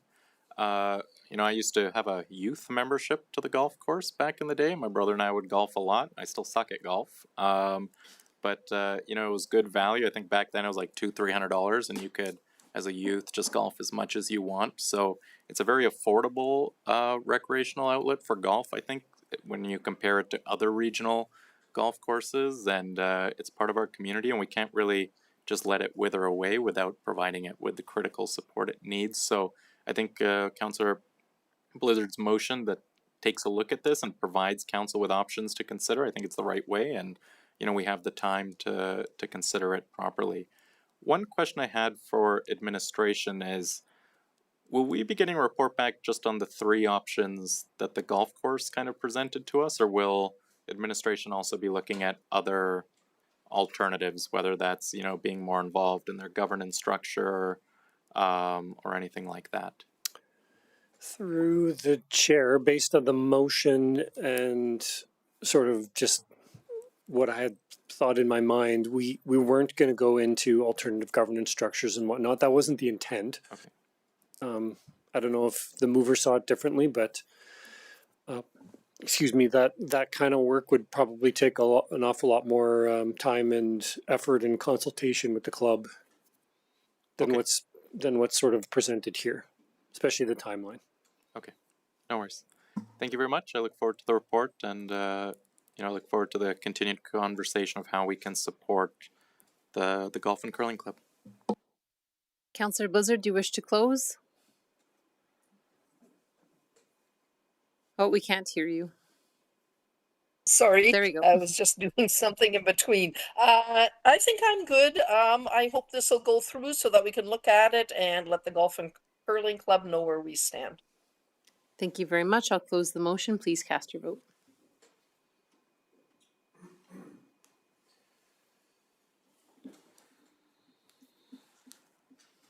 And that is carried unanimously. All right. Going on to notice of motions, I do believe we at least have one. Councillor Blizzard, would you like to read in your notice of motion?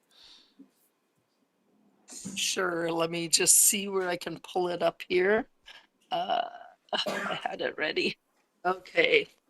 I make this is a notice of motion that administration, as part of the planned transportation master plan 2026-2027, include an assessment of the effectiveness of current traffic calming infrastructure on Greenfield Way against the city's traffic calming policy and consider additional traffic calming enhancements if necessary. Thank you. I'll accept the motion. Any other notice of motions? Not seeing any. Points of interest? Councillor Wesley? Yeah, well, what? Just want to encourage everybody. March 14th is Pi Day. Celebrate Pi Day. Pi Day is one of those wonderful, what we call irrational numbers. So you have City Council's permission to be irrational on Saturday. Perfect. Thank you so much. And a point of interest I was just going to bring up is the Fort Saskatchewan Trail Alliance held their fat bike rally on Sunday morning. I hear that the weather was amazing. It was really a high turnout and a really successful event. So congratulations to them. Is there any other points of interest? Not seeing any. Councillor inquiries? Not seeing any. Can I get a motion to move to closed session? Councillor Ketcher is fastest. That's right. I'll move that we move in camera for access to information as provided. Thank you very much. Please cast your vote.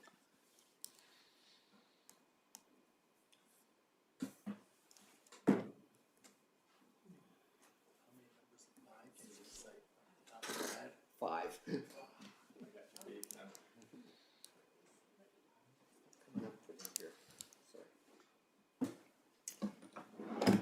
All right, Councillor Wesley's going to vote by card. Thank you very much. We'll move to close, and Councillor Blizzard will not be joining us in closed. I think she